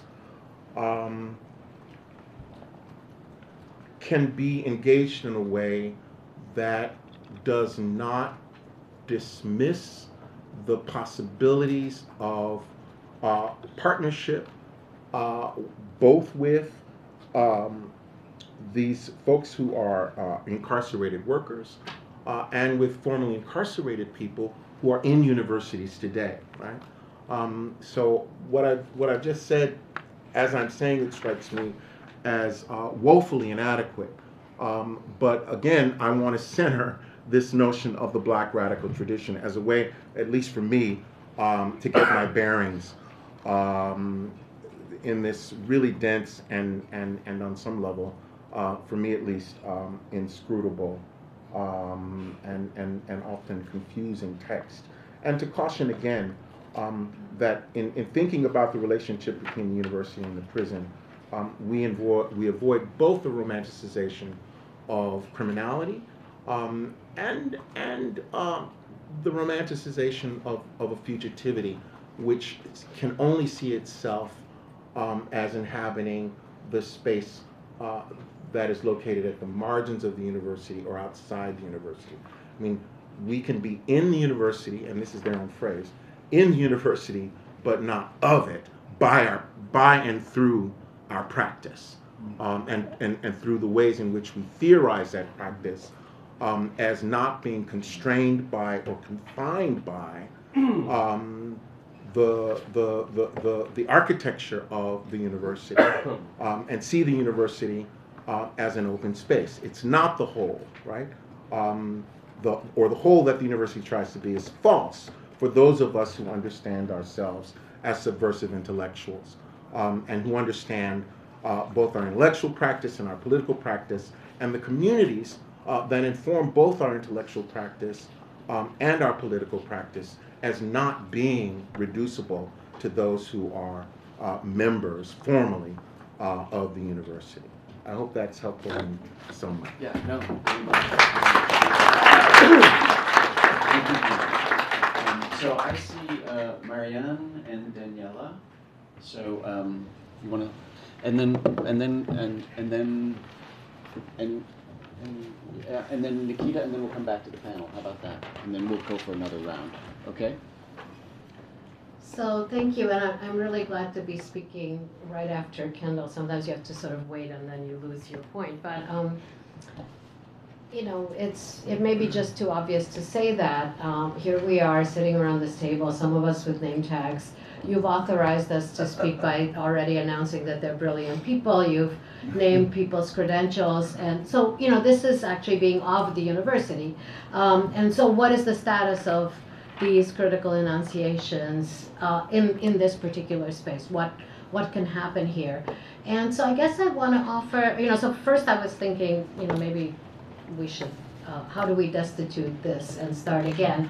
And is it necessary to do that? And what would it take to be doing that, to practice a radical pedagogy here by thinking together in a completely different way? Do we have to destroy all of this to think in a different way? And then I think Kendall offered us a different answer to that. And you know, I'm glad to be around the table and in the room with a number of people who are in literature and the arts, because when we think of where the undercommon is, I mean, for me, it's in the imagination. I mean, it's in the provocation that Moten and Harney name for us, but they're not the first ones to do that. I mean, this happens again and again in literature. You've talked about speculative fiction, and you've thought through this, Jack, through Looking for Langston and through The Secret Life of Pets, which are sort of probably at, you know, maybe opposite ends of some kind of spectrum here. But yeah, we can think beyond these structures where we are. So for me, the question of the university is really, how can we free ourselves to imagine something else that might not be sort of in the realm of the political as we know it, but I think to teach our students, or to allow ourselves with our students to think beyond the structures. And I think the answer is actually in practice, not in theory, because what we're constrained by is the structures that are theorized for us by the ways in which we construct our fields and our disciplines, and the ways in which we're, you know, sort of in certain rooms and sitting in certain spaces. But even in these spaces that are so incredibly uncomfortable, like our Humanities Center, I think we can think beyond this little cavern that we're trapped in. Thanks. Thanks. Daniela?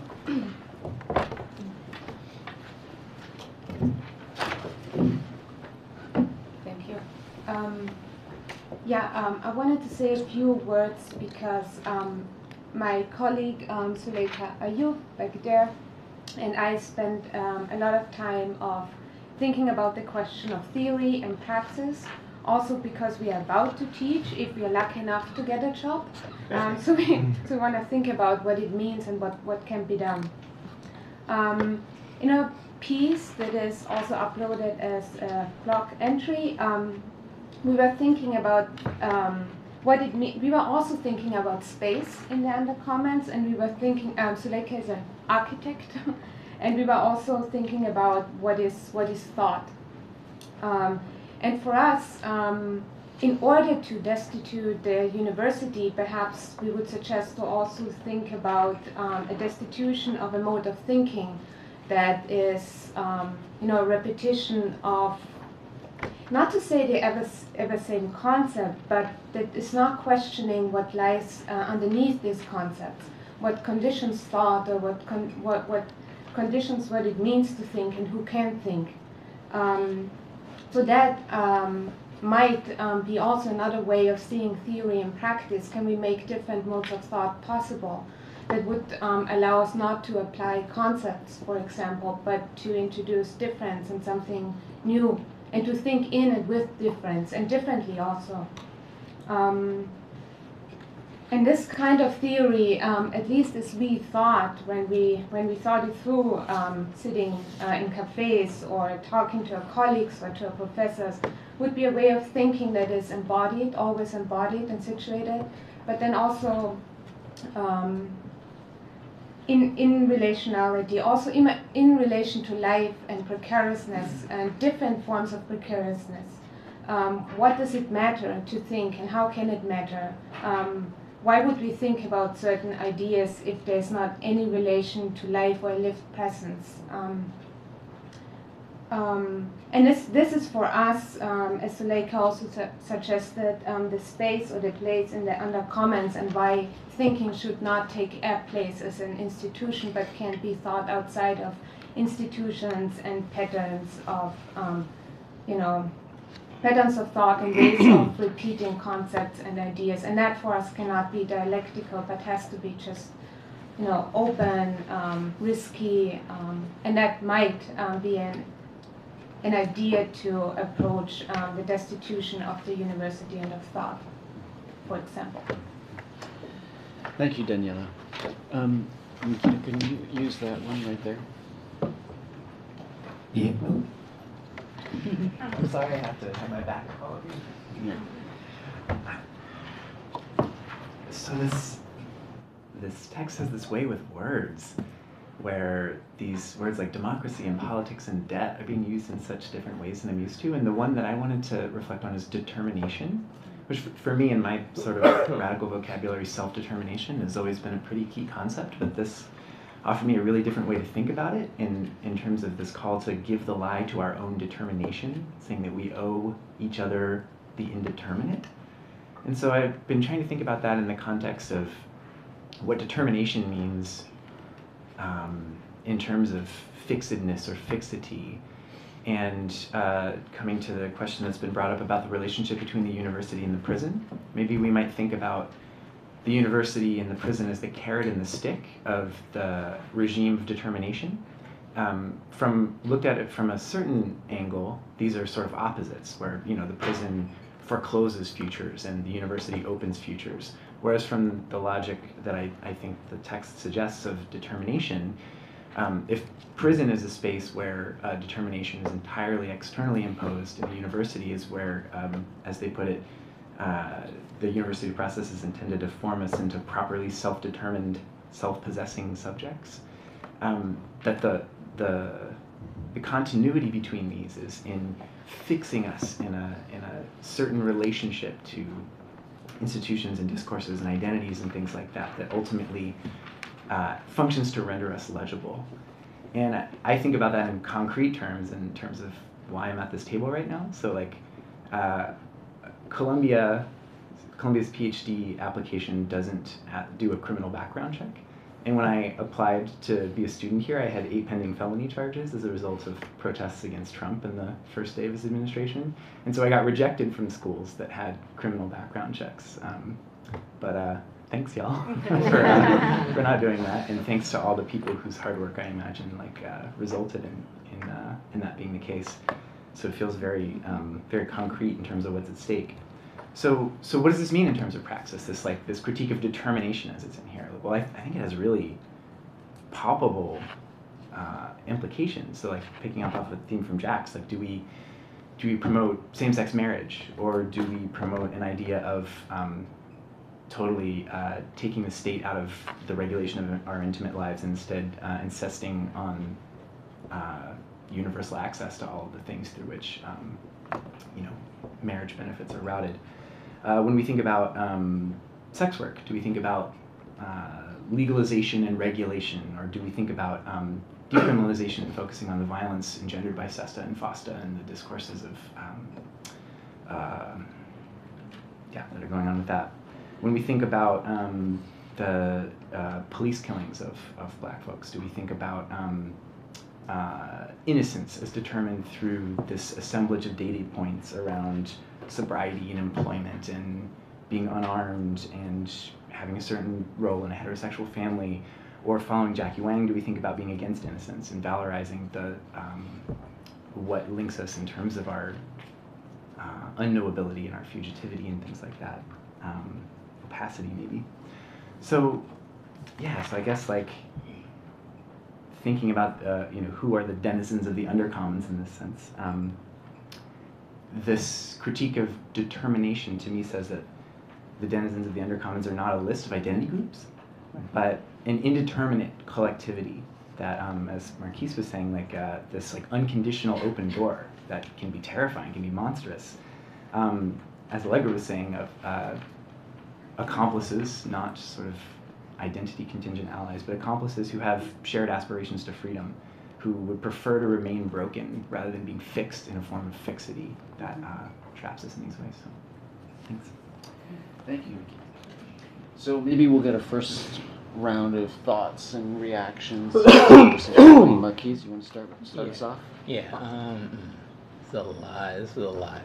Yeah. So it's just going to be a swarm of different and disparate points that will not be coherent, but I'm just going to talk at you, and then we'll see if something coheres. I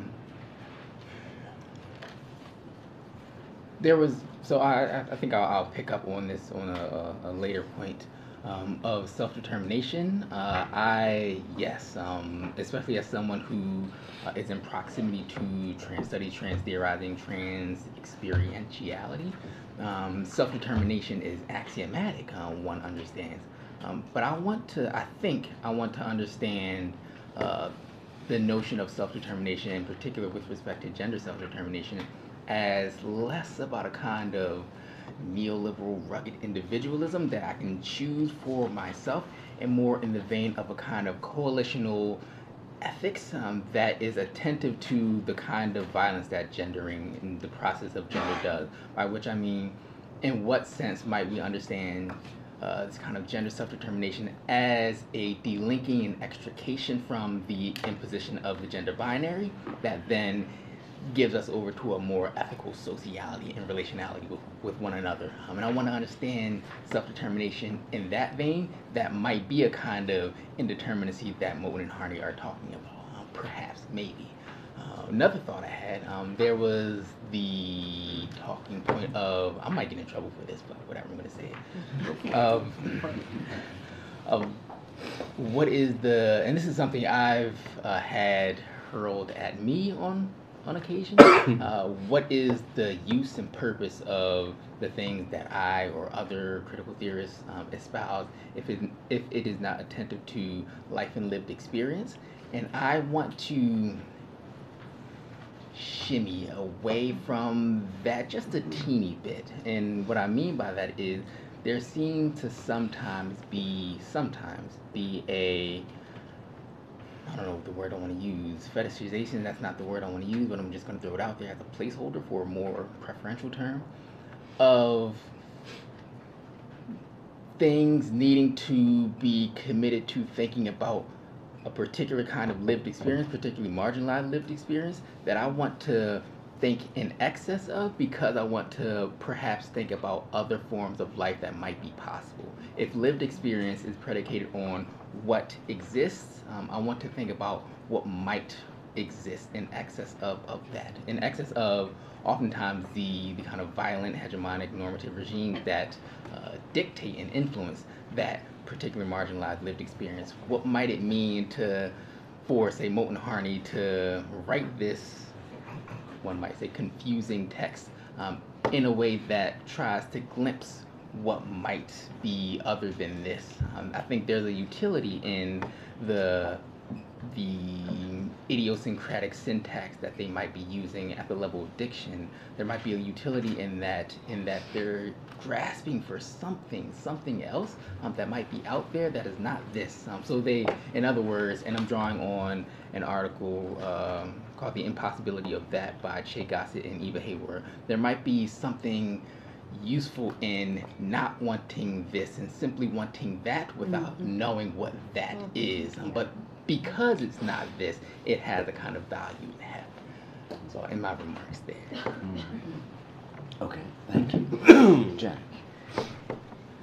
Okay, wow. This, I kind of want to respond to Kendall, actually. I really appreciate those comments and the reminder that this book is written in and of the Black tradition. This isn't just, a cool text for, academic subversives who just want to tarry with the fugitive and the criminal and so on. That this comes out of a long tradition of thought within which fugitivity and criminality have meant very specific things, right? But there are a couple of things there that I want to respond to in terms of this idea that there's a romanticization of criminality. There's only a romanticization of criminality to the extent that criminality has been defined already by the society that we live in as already about certain forms of theft and not others, right? So criminality is the guy who holds up the bank, not the banker. And criminality, we were just watching Paris is Burning in the queer visual culture class that I'm leading, and one of the queens in Paris is Burning tells Jenny Livingston, the director, that they just stole this sandwich, and she's kind of like, oh, okay, you stole the sandwich, and then he's like, yeah, but how much did you pay for your sandwich? You paid like $5 for that sandwich? Are you kidding me? Like, that's theft. And he turns the gaze back on her to say, that's the criminality here, is the criminality that we live with, and that passes with impunity. So it's not about romanticizing criminality and saying, to be a fugitive, to be a rebel, to be an outlaw. It's to say, let's consider the way in which criminality is produced, what criminality is ignored, and then how criminality is in relationship to status, for example, and not in relationship to practices, in which case, we'd be going down to Wall Street and arresting everyone. So it's an attempt to change the episteme within which criminality means one thing. That's one thing that I feel I want to say. And then the other thing, at the end you were like, this inscrutable text. I mean, I've really read some inscrutable texts in this seminar, let me just say, from mostly by Zizek, I will say, of that ilk, that are inscrutable because there's no stakes whatsoever other than I'm smart, I'm right, you're wrong. Let me explain to you again why you're wrong. Okay, so this text is poetic, and the poetry of the text doesn't seek to deliver necessarily to us a clear message that we can now hold on to and go off and do something with, but it doesn't read as inscrutable to me precisely because even where I don't understand it, I think I get the stakes of it.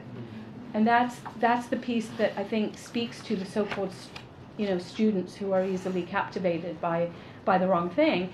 So in fact, the inscrutability seems part of it because it is refusing to tell you what is to be done. And then the other point that I want to make about that is praxis is not always to be desired either. Let's not, to change that up a little bit, let's not romanticize practice, because practice, and I think this is something that Emma Goldman said at one point, she says, anarchism is often accused of being impractical. That's the point. If it was practical, then you'd be able to, easily do it, and then nothing would have changed, right? So the practice is not necessarily always the thing that we should be gearing towards. Gay marriage passed not because it was radical, okay? It was a good thing to go for, because you can get gay marriage. You know why? Because it doesn't change anything. It's almost like saying, well, in the 70s, queer people were trying to say, let's abolish marriage, let's change up what we even mean by intimacy, collectivity, connection, household, all of those things. Let's change all of those things. And it's like, no, but how about if you guys get married too? So the praxis becomes the thing that's reachable, not the out of reach stuff that you should be making your political goal. And I think that we've said that a lot in different ways. Different people have said that it's not about finding the thing that you could actually achieve and going for it. The praxis that we're after is the stuff that is embedded in the impossible and the unreachable and all of those kinds of things. And then finally, the Undercommons is not membership. So, are these people in? Are these people in it? Do these people recognize themselves in the Undercommons? And I think Marquis got at this perfectly, and maybe Nikita picked up on it, that open door is precisely not in the register of membership. And even Moten and Hani, while they're absolutely committed to the black tradition, they also give us a definition of blackness that is not essential, but that is about a kind of commitment to a particular episteme, politics, and way of reading. So just, to get a discussion going, I thought I would respond. Do you want to respond directly, or should I go ahead? I'm. What do we can do? Yeah, Whatever you can respond, then we'll go to Heather. Well, I'm totally thoughts sympathetic to everything that's been said. I think the text is inscrutable, poetic, and really clear all at once. And it can be, for me, all of those things. And I completely agree with the idea that the Undercommons is not membership. It is a practice. And if I'd been clearer, I would have said that what I was trying to really offer was a kind of triangulation of three terms: the university, the prison, and the black radical tradition. And the ways in which the book itself, not always, with the clarity that one might hope for, given the stakes, centers what it calls black study, right? Which turns out not to be study. I mean, in the interview at the end, Moten says, "We're committed to the idea that study is what you do with other people. It's talking and walking around with other people, working, dancing, suffering, some irreducible convergence of all three, held under the name of speculative practice. The notion of a rehearsal, being in a kind of workshop, playing in a band, in a jam session, or old men sitting on a porch, or people working together in a factory. There are these various modes of activity.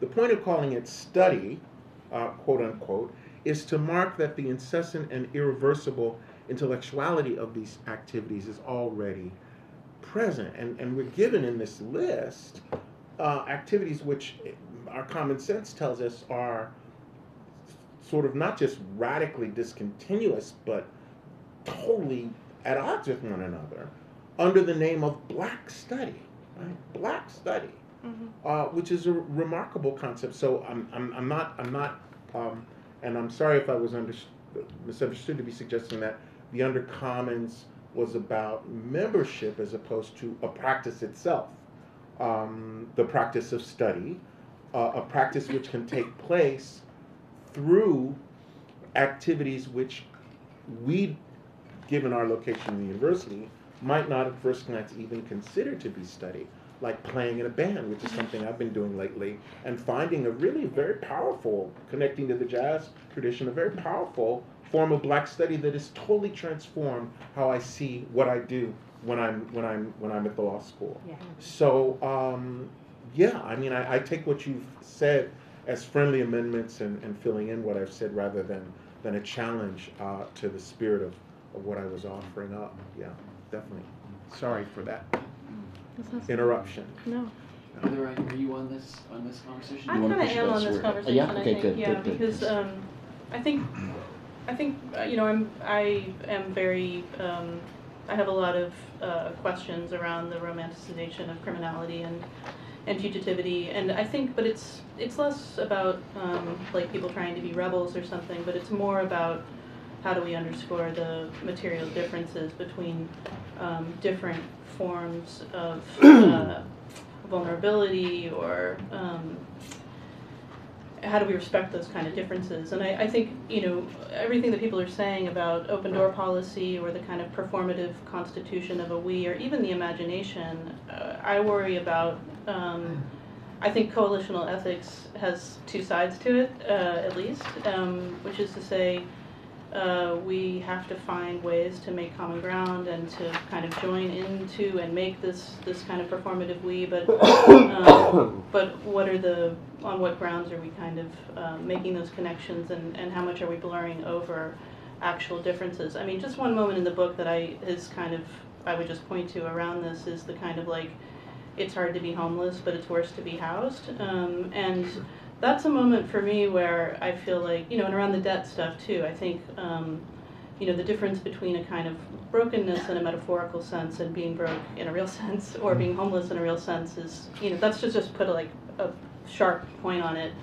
And so, you know, I do kind of want to think about like, who are the denizens of the Undercommons, and we have these different kind of lists. We have ones that are like, Black people, queer people, poor people. Okay, even mark this. I think Jett, this is maybe you. It's helpful because I think that is kind of who it is. It's Black people, Indigenous people, queers, and poor people, right? That's the kind of we. So, you know, is that a happy we? And then another great list.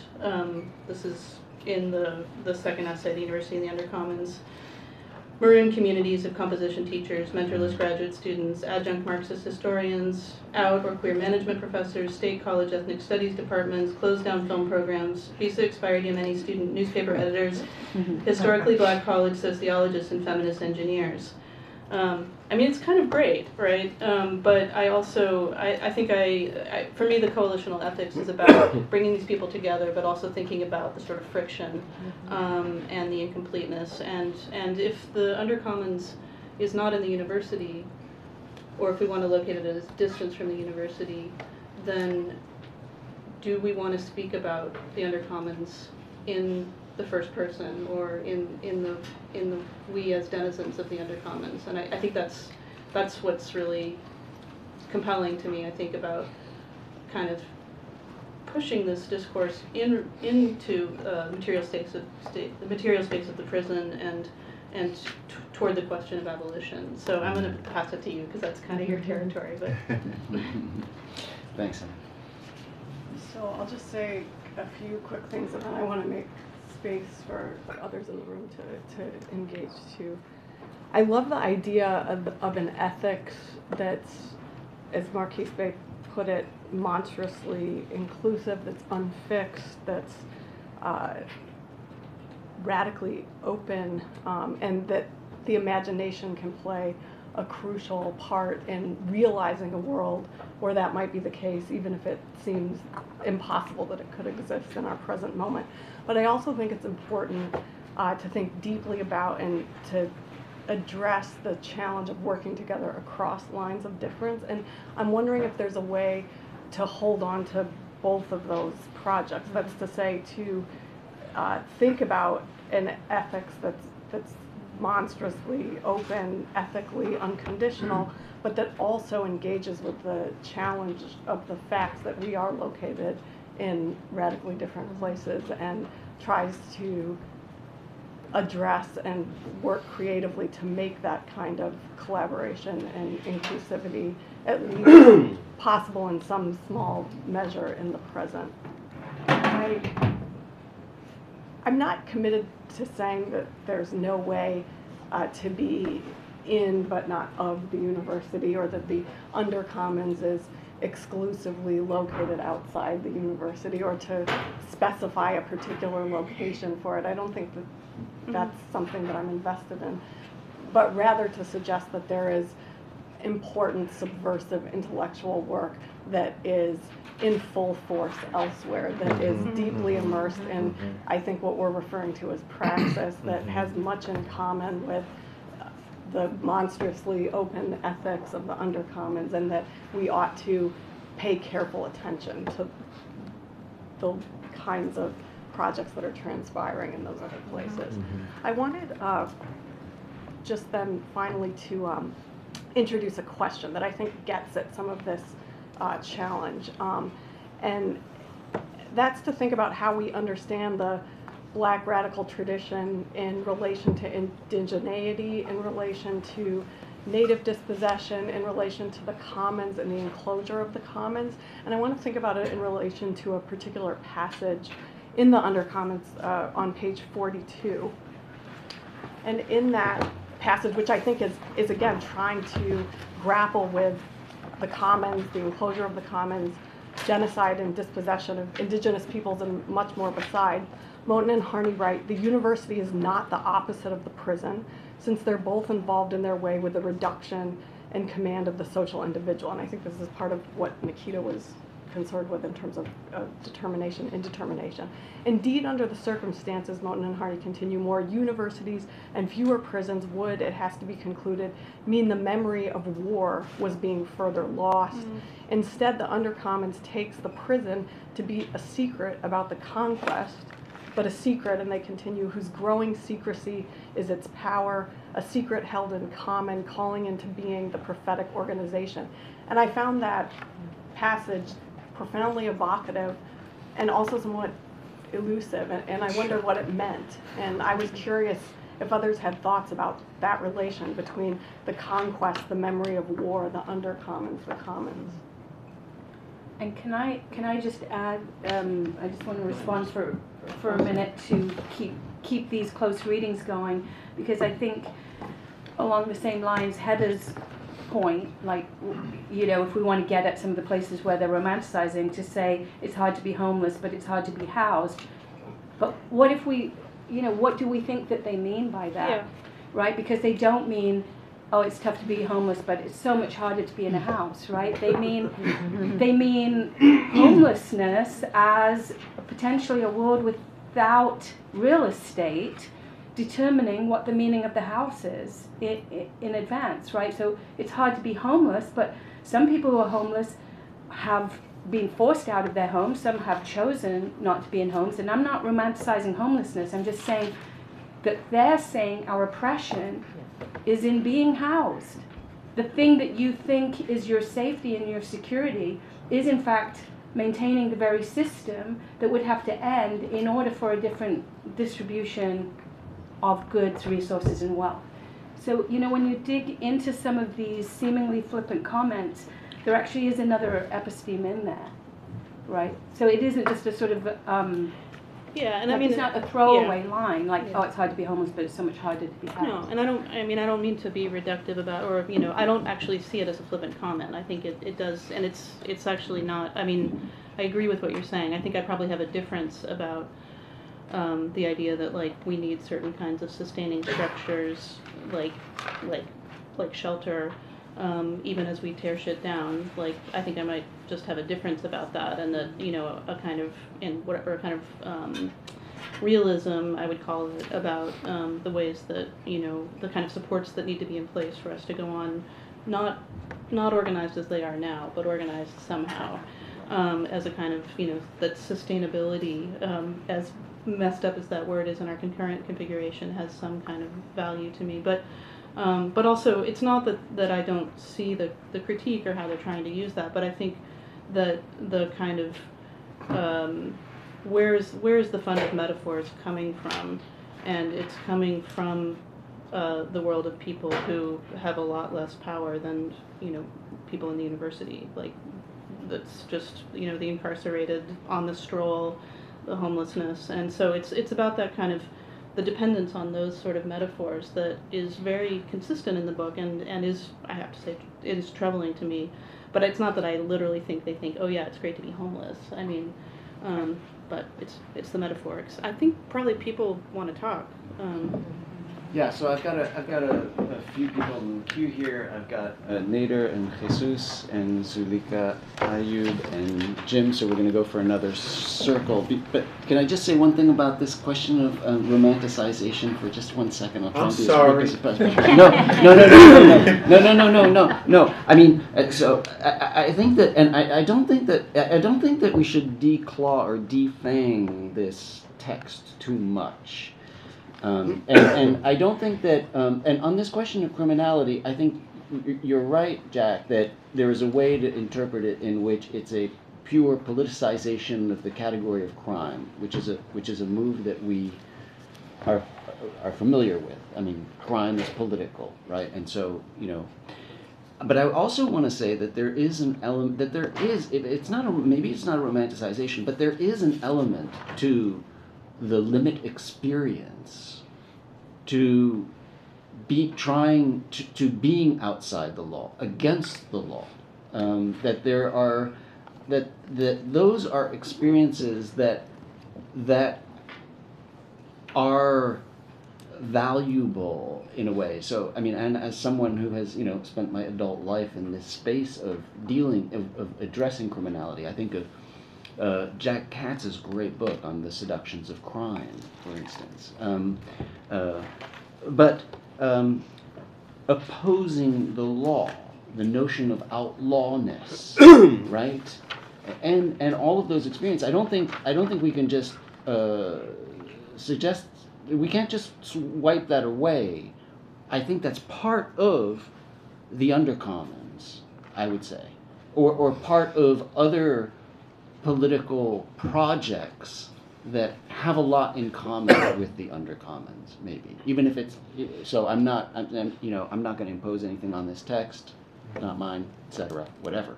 But in sympathetic projects that are in this space, I do believe that notions of criminality are worth exploring and figuring out why it is that there's a romantic element to them. Okay, sorry. Nader, you want to start us off quickly on another round? Yes, and just for everyone in the room, it's Nodder, which everyone makes that mistake, which is apologies. Fine. No worries. I think Marquis and a number of people at different points in their comments got at this question of praxis as something that's only imagined as here, as something that we can grasp as the thingly object that's graspable. I want to suggest, and I think Moten and Harney do this, and Moten has done this in a lot of his other works, is it's kind of a listening rather than a grasping, or as Allison's Invisible Man would say, it's kind of an attempt to really listen to the music and really hear it. And I think that, one example I'm thinking of is in The Break, where Moten talks about John Coltrane, someone writing down what he had improvised on Chasing the Train, and he was unable to perform or sight read what was written down. That speaks to, I think, one example of this reduction that the Undercommons speaks of the multiple into the single, or the call to order and professionalization that Moten and Harney talk about, this readiness to display that we're ready for work. I think they say that in the interview at the end. I guess I want to make those comments and get at Marquis's point, not reaching for something that is here, but rather is there, and to suggest that praxis, at least as it concerns me, a student in the English department, is about listening, is about getting away from that tendency that Jack described of professing someone as ignorant in order for the professor to profess. At the very least, praxis seems to be that from within the university or from within the Undercommons. So I also want to suggest or put forward a question that I think Marquis brought up, which is if the Undercommons is a revolving and swinging door that anyone can come in and out of, both the fugitive and the cop that wants to gun us down, what is the relation between the Undercommons and this ability to listen, right? This tendency to reduce things. So is there a relationship there between being disposed or having a disposition to really listen and the sort of fear or errands of the wild that Marquis spoke of? Thanks, Nader. Jesus. Thank you very much. So thank you very much. Ever since I met Bernard, it's a number of years now, there was an expression that he used that always struck me as extraordinarily interesting. I would like to think with you about something. And now Jack also began his intervention with let's, besides criticizing these texts, let's think with them. And I enjoy very much this because I was one of the people in the session about the Invisible Committee who were reluctant to engage with that kind of thinking with the text, or perhaps like children, very, very small children do when they still don't know how to play with somebody. They parallel play. So they play around, and I understand these are texts. The Invisible Committee and the Undercommons, I almost say the Undergrounds. The Undercommons are texts of the present, and one of the questions that seems to arise all the time is the extraordinary difficulty to pinpoint that presence or that presence, and the difficulty to pinpoint the location of the Undercommons. So where are the Undercommons? What are the Undercommons? How do we actually make sense of those Undercommons, and so on and so forth? And because I'm a historian, and I'm sorry to say that, maybe one of the places, one of the reasons why it is so difficult, it is because of the evasiveness of the activity of the Undercommons. Is that we can only talk about it once it has happened, and perhaps one of the ways in which we can address the Undercommons is by looking at history, although obviously historicizing is also institutionalizing, and then there is a problem there going on. But I just wanted to perhaps suggest a couple of examples that can help, because historical examples sometimes provide us with concepts that maybe we can use somehow. I don't know how, but that's why you are here. One of them is the sorry. One of them is the Latin American indigenous codices created during the conquest, in which indigenous people were asked, "Tell us the story of how we conquered you." And then those are codices sometimes that are that express themselves in non-verbal ways, so through images that are extraordinarily difficult to read because we really don't know how to interpret them, and sometimes in bilingual texts, in 2 columns, in Spanish and in Nahuatl, that are extraordinarily different from each other, and that require, as a matter of fact, not just historical reading, but perhaps, this kind of parallel playing with the question of how do we locate ourselves as indigenous actors who need to tell this story of how we have been conquered, and yet we have to use the processes of institutionalization that we have been given by the grammar, the writing materials, and so on and so forth. And there is a second one that I like very much, which is a manuscript, a 13th century manuscript, the Smithfield Decretals, which it's the most important, perhaps, codex of institutionalization, because it addresses all the early institutions of marriage, of penance, of confession, of everything you can imagine. Those decretals were compiled by Pope Gregory IX, and they were distributed to all the universities across Europe. And what happens in those manuscripts, you probably, I don't know if you know this, but the space that are between the two columns of texts, technically in manuscript studies, are called the gutter. So if you follow the gutter, then you clearly go down to the bottom of the page, and what do you find there? You find images that nobody has ever been able to actually interpret, because they are the destitution of the institutions that are being created in the decretals. So this is the space where the activity of the Undercommons is perhaps visible and illegible and impossible to read at the same time. So the unreadability of the activity of the Undercommons is perhaps one of the marks. But I like that very much, because in a certain way, while you were talking, I was parallel playing with that and saying, now I understand to what extent being inside the university and with the seal of the Pope from the very beginning, the signature of the Pope Gregory IX, Servus Servorum Dei, then you find those scribes, anonymous scribes, a collectivity of them, women and men, who are destituting the institutions that are being decreed at the same time. Just that. Wow. Okay. Zulika is next. So. Oh, sorry. I could have done it. That's right.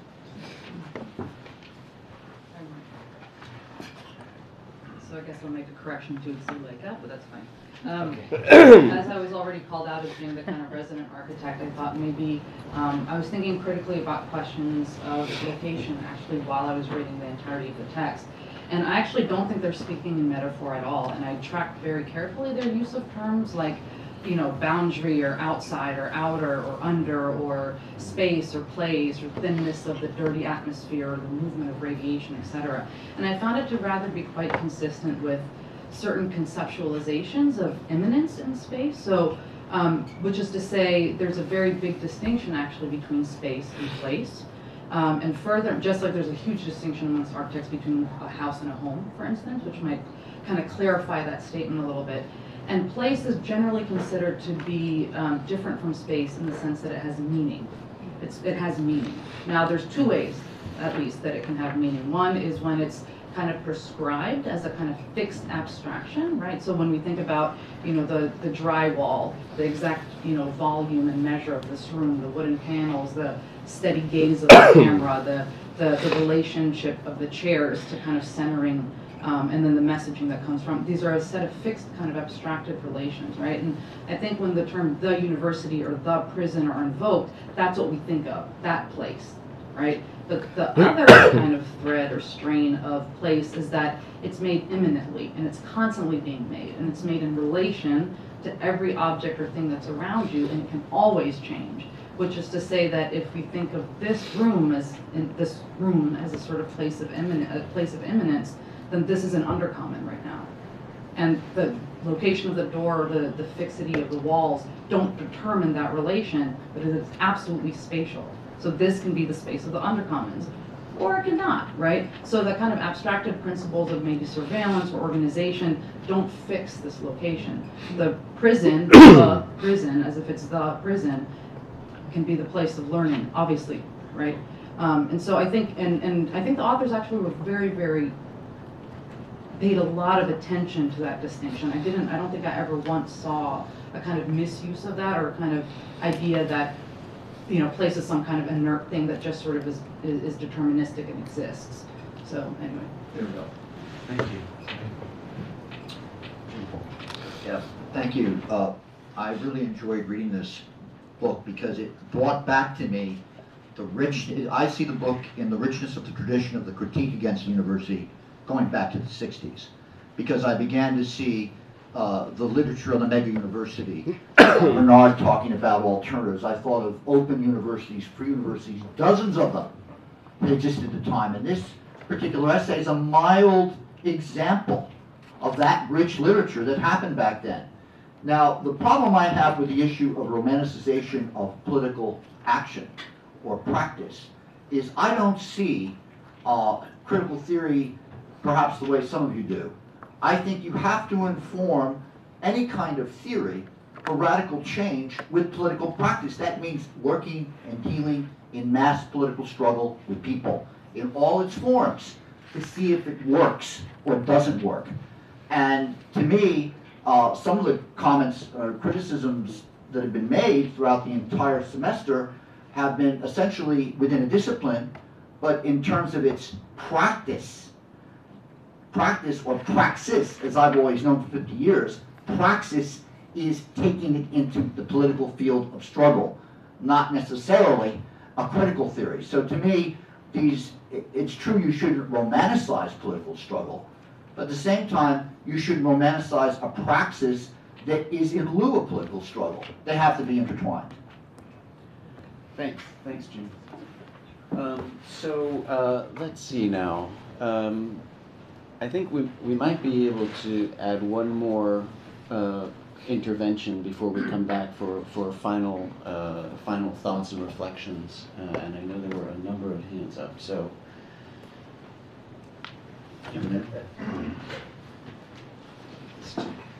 Maybe I can just talk like that. Yeah. I hate hearing my voice, especially in English. That was extremely interesting. Thank you. And I just have a really small question, but I think it's important. I might have missed this point, but when we think about the university, the word university in itself, isn't it already something but says something important about it, that will to be universal. And to go back to what you said, Bernard, at the point,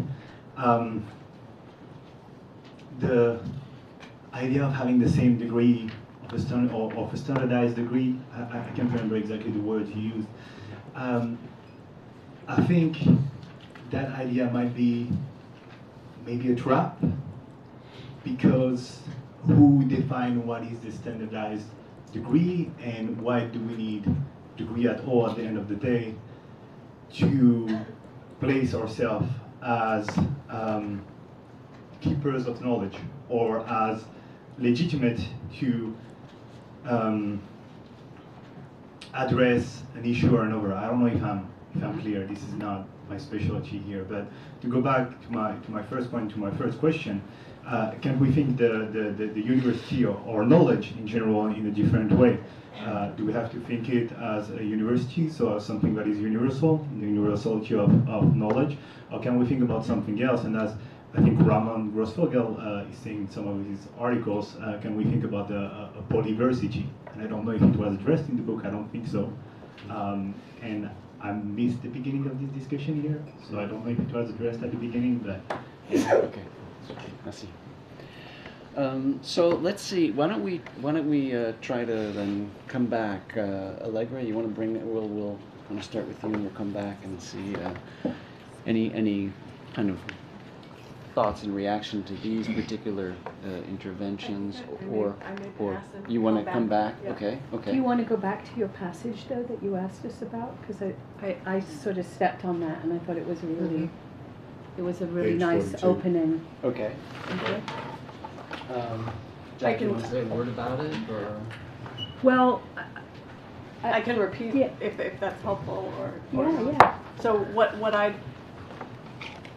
a question that emerged for me is how to think about instances where working together across lines of difference presents radical challenge. And I think one way in which we might think about that is to try to think together about the Black radical tradition, about indigeneity, about native dispossession and genocide, and the relationship between the commons, the enclosure of the commons, the undercommons, and this passage on page 42 about the conquest and the relationship between the university and the prison, I think is getting at some of those themes in an evocative but also difficult, for me at least, to access way. And I just wanted us to think together about what the passage means, and particularly the idea that more universities and fewer prisons would, it has to be concluded, mean the memory of war was being further lost.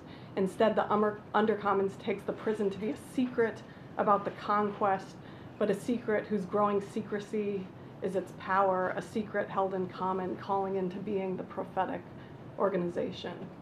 Does that help us to think about this relationship between conquest, genocide of indigenous peoples, the black radical tradition, and the Undercommons? I mean, what does it mean? What does it evoke? The basic moment of the conquest is the moment in which the university lawyers defined the documents that would make the conquest something possible, and so the conquest itself is a university endeavor in a certain way. It's what I don't know if it has anything to do with it. In a lecture that was published recently that Fred Moten gave in Chicago called The Poetics of the Undercommons, he writes about the University of Chicago, for example, as a white settler project and thinks about it in those terms. So I do think that they're perhaps kind of important, but to me at least largely implicit ideas and connections being made here, and that was why I called our attention.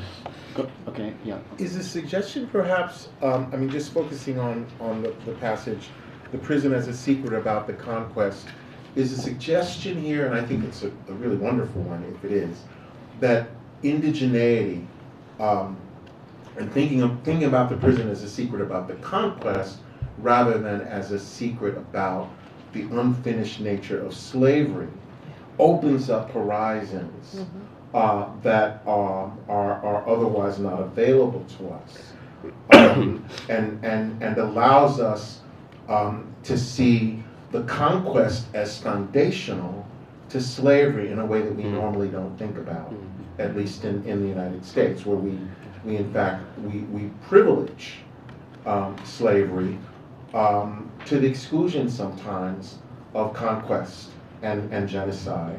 But what would it mean to think that relationship differently, and to see the prison as an effect not of slavery, but of a conquest that preceded slavery?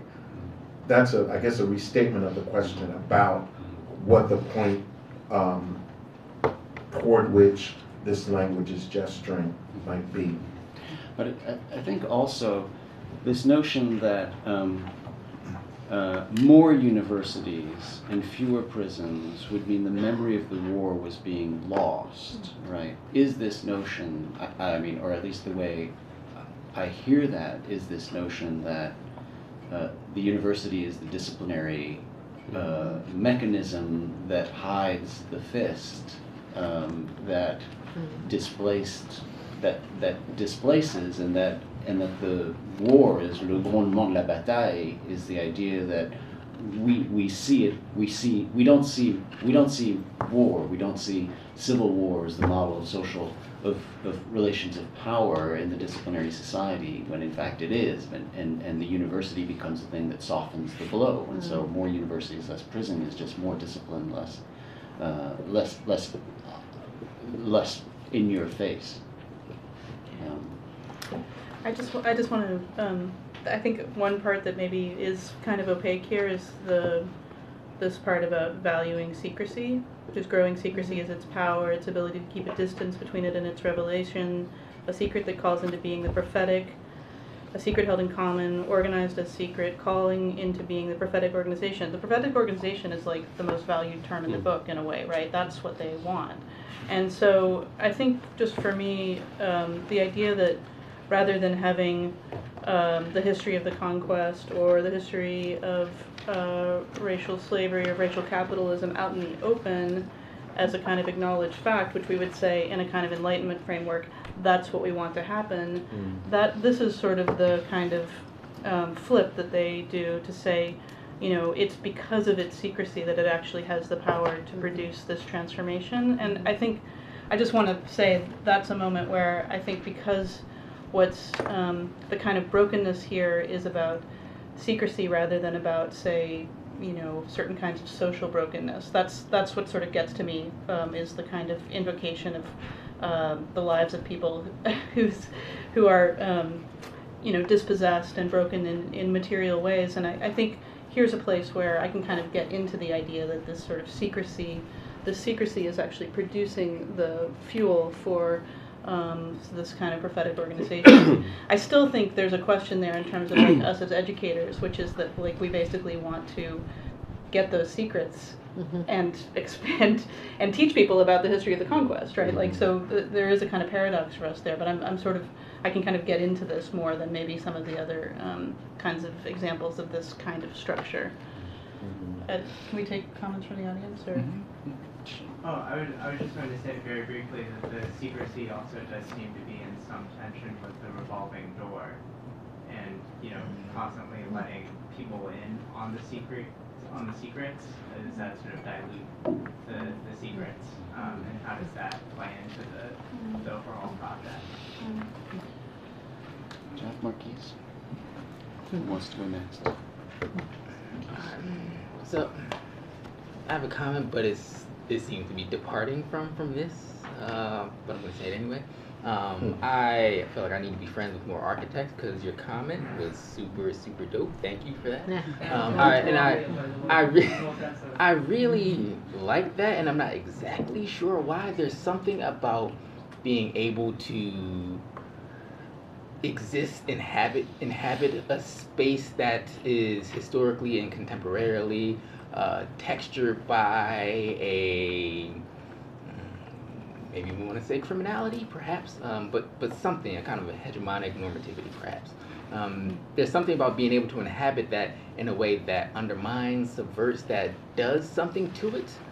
That I think what I'm intrigued by is the possibility that something can be done to this structure by inhabiting it, especially folks who purportedly aren't supposed to be here. Black tattooed Afro kids from Philly, from the ghettos of Philly, perhaps aren't supposed to be here, and yet they are. And what kind of transformation can that do when someone like that brings their kind of archive of knowledge, a radically different kind of epistemology to that space, and works on that space. So I guess this is in the vein of Butler following Foucault. How then do we, if this is a trap, how then are we working that trap in order to do something within it, and also in order to do something, or to get it to do something else, in order to get it to do not what it's supposed to do. Right? There's something about all of that that's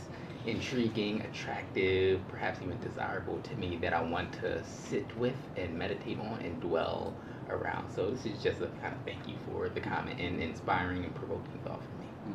Thank you, Marquis. Jack, you want to have the last comment? Last thought? Okay, not really. I just feel like we didn't talk enough about the secret life of pets. The secret held in common. The secret, yeah. But actually there is a cool little lesson. Has anyone seen that film? Yes. So it's basically like the premise is what happens when you leave the house. Do your pet/prisoners try to get out? And it turns out that they do. And in the film, they then become a kind of undercommons. They go down and live in the sewers, and they form a radical group who actually want to not just take over, they want to kill their owners, and that actually becomes the big slogan. But what I think is interesting about The Secret Life of Pets is the way that the resolution of the film is neither on the side of the non-human, nor is it on the side of what we're calling the critical academic. The resolution is that you kind of realize that the abandoned pet is brought back into the home by the promise of love. So it isn't, and this is the violence that I think that Moten and Hani are trying to explain to us, and that's why I wanted to have that conversation with Heather about homeless versus housed. They are trying to show us the violence that is distributed through the ordinary and through the intimate structures that we inhabit, not simply point to the violence that have already been identified as violent spaces by the political realm that we live in. And so similarly, in The Secret Life of Pets, they go back into the prison because they're promised love. Again, the abandoned pet is promised love. And with that promise, they enter willingly back into the prison, as do we. So, you know, what would it mean if we embrace that secret and find our way into an Undercommons with the non-humans? How about that? I don't know. Take that somewhere. All right. Well, this has been very rich, and we should continue our study. Yes. We should continue, and we will. Thank you very much, Marquis, Jack, Heather, Allegra, Kendall, everyone. Thank you so much.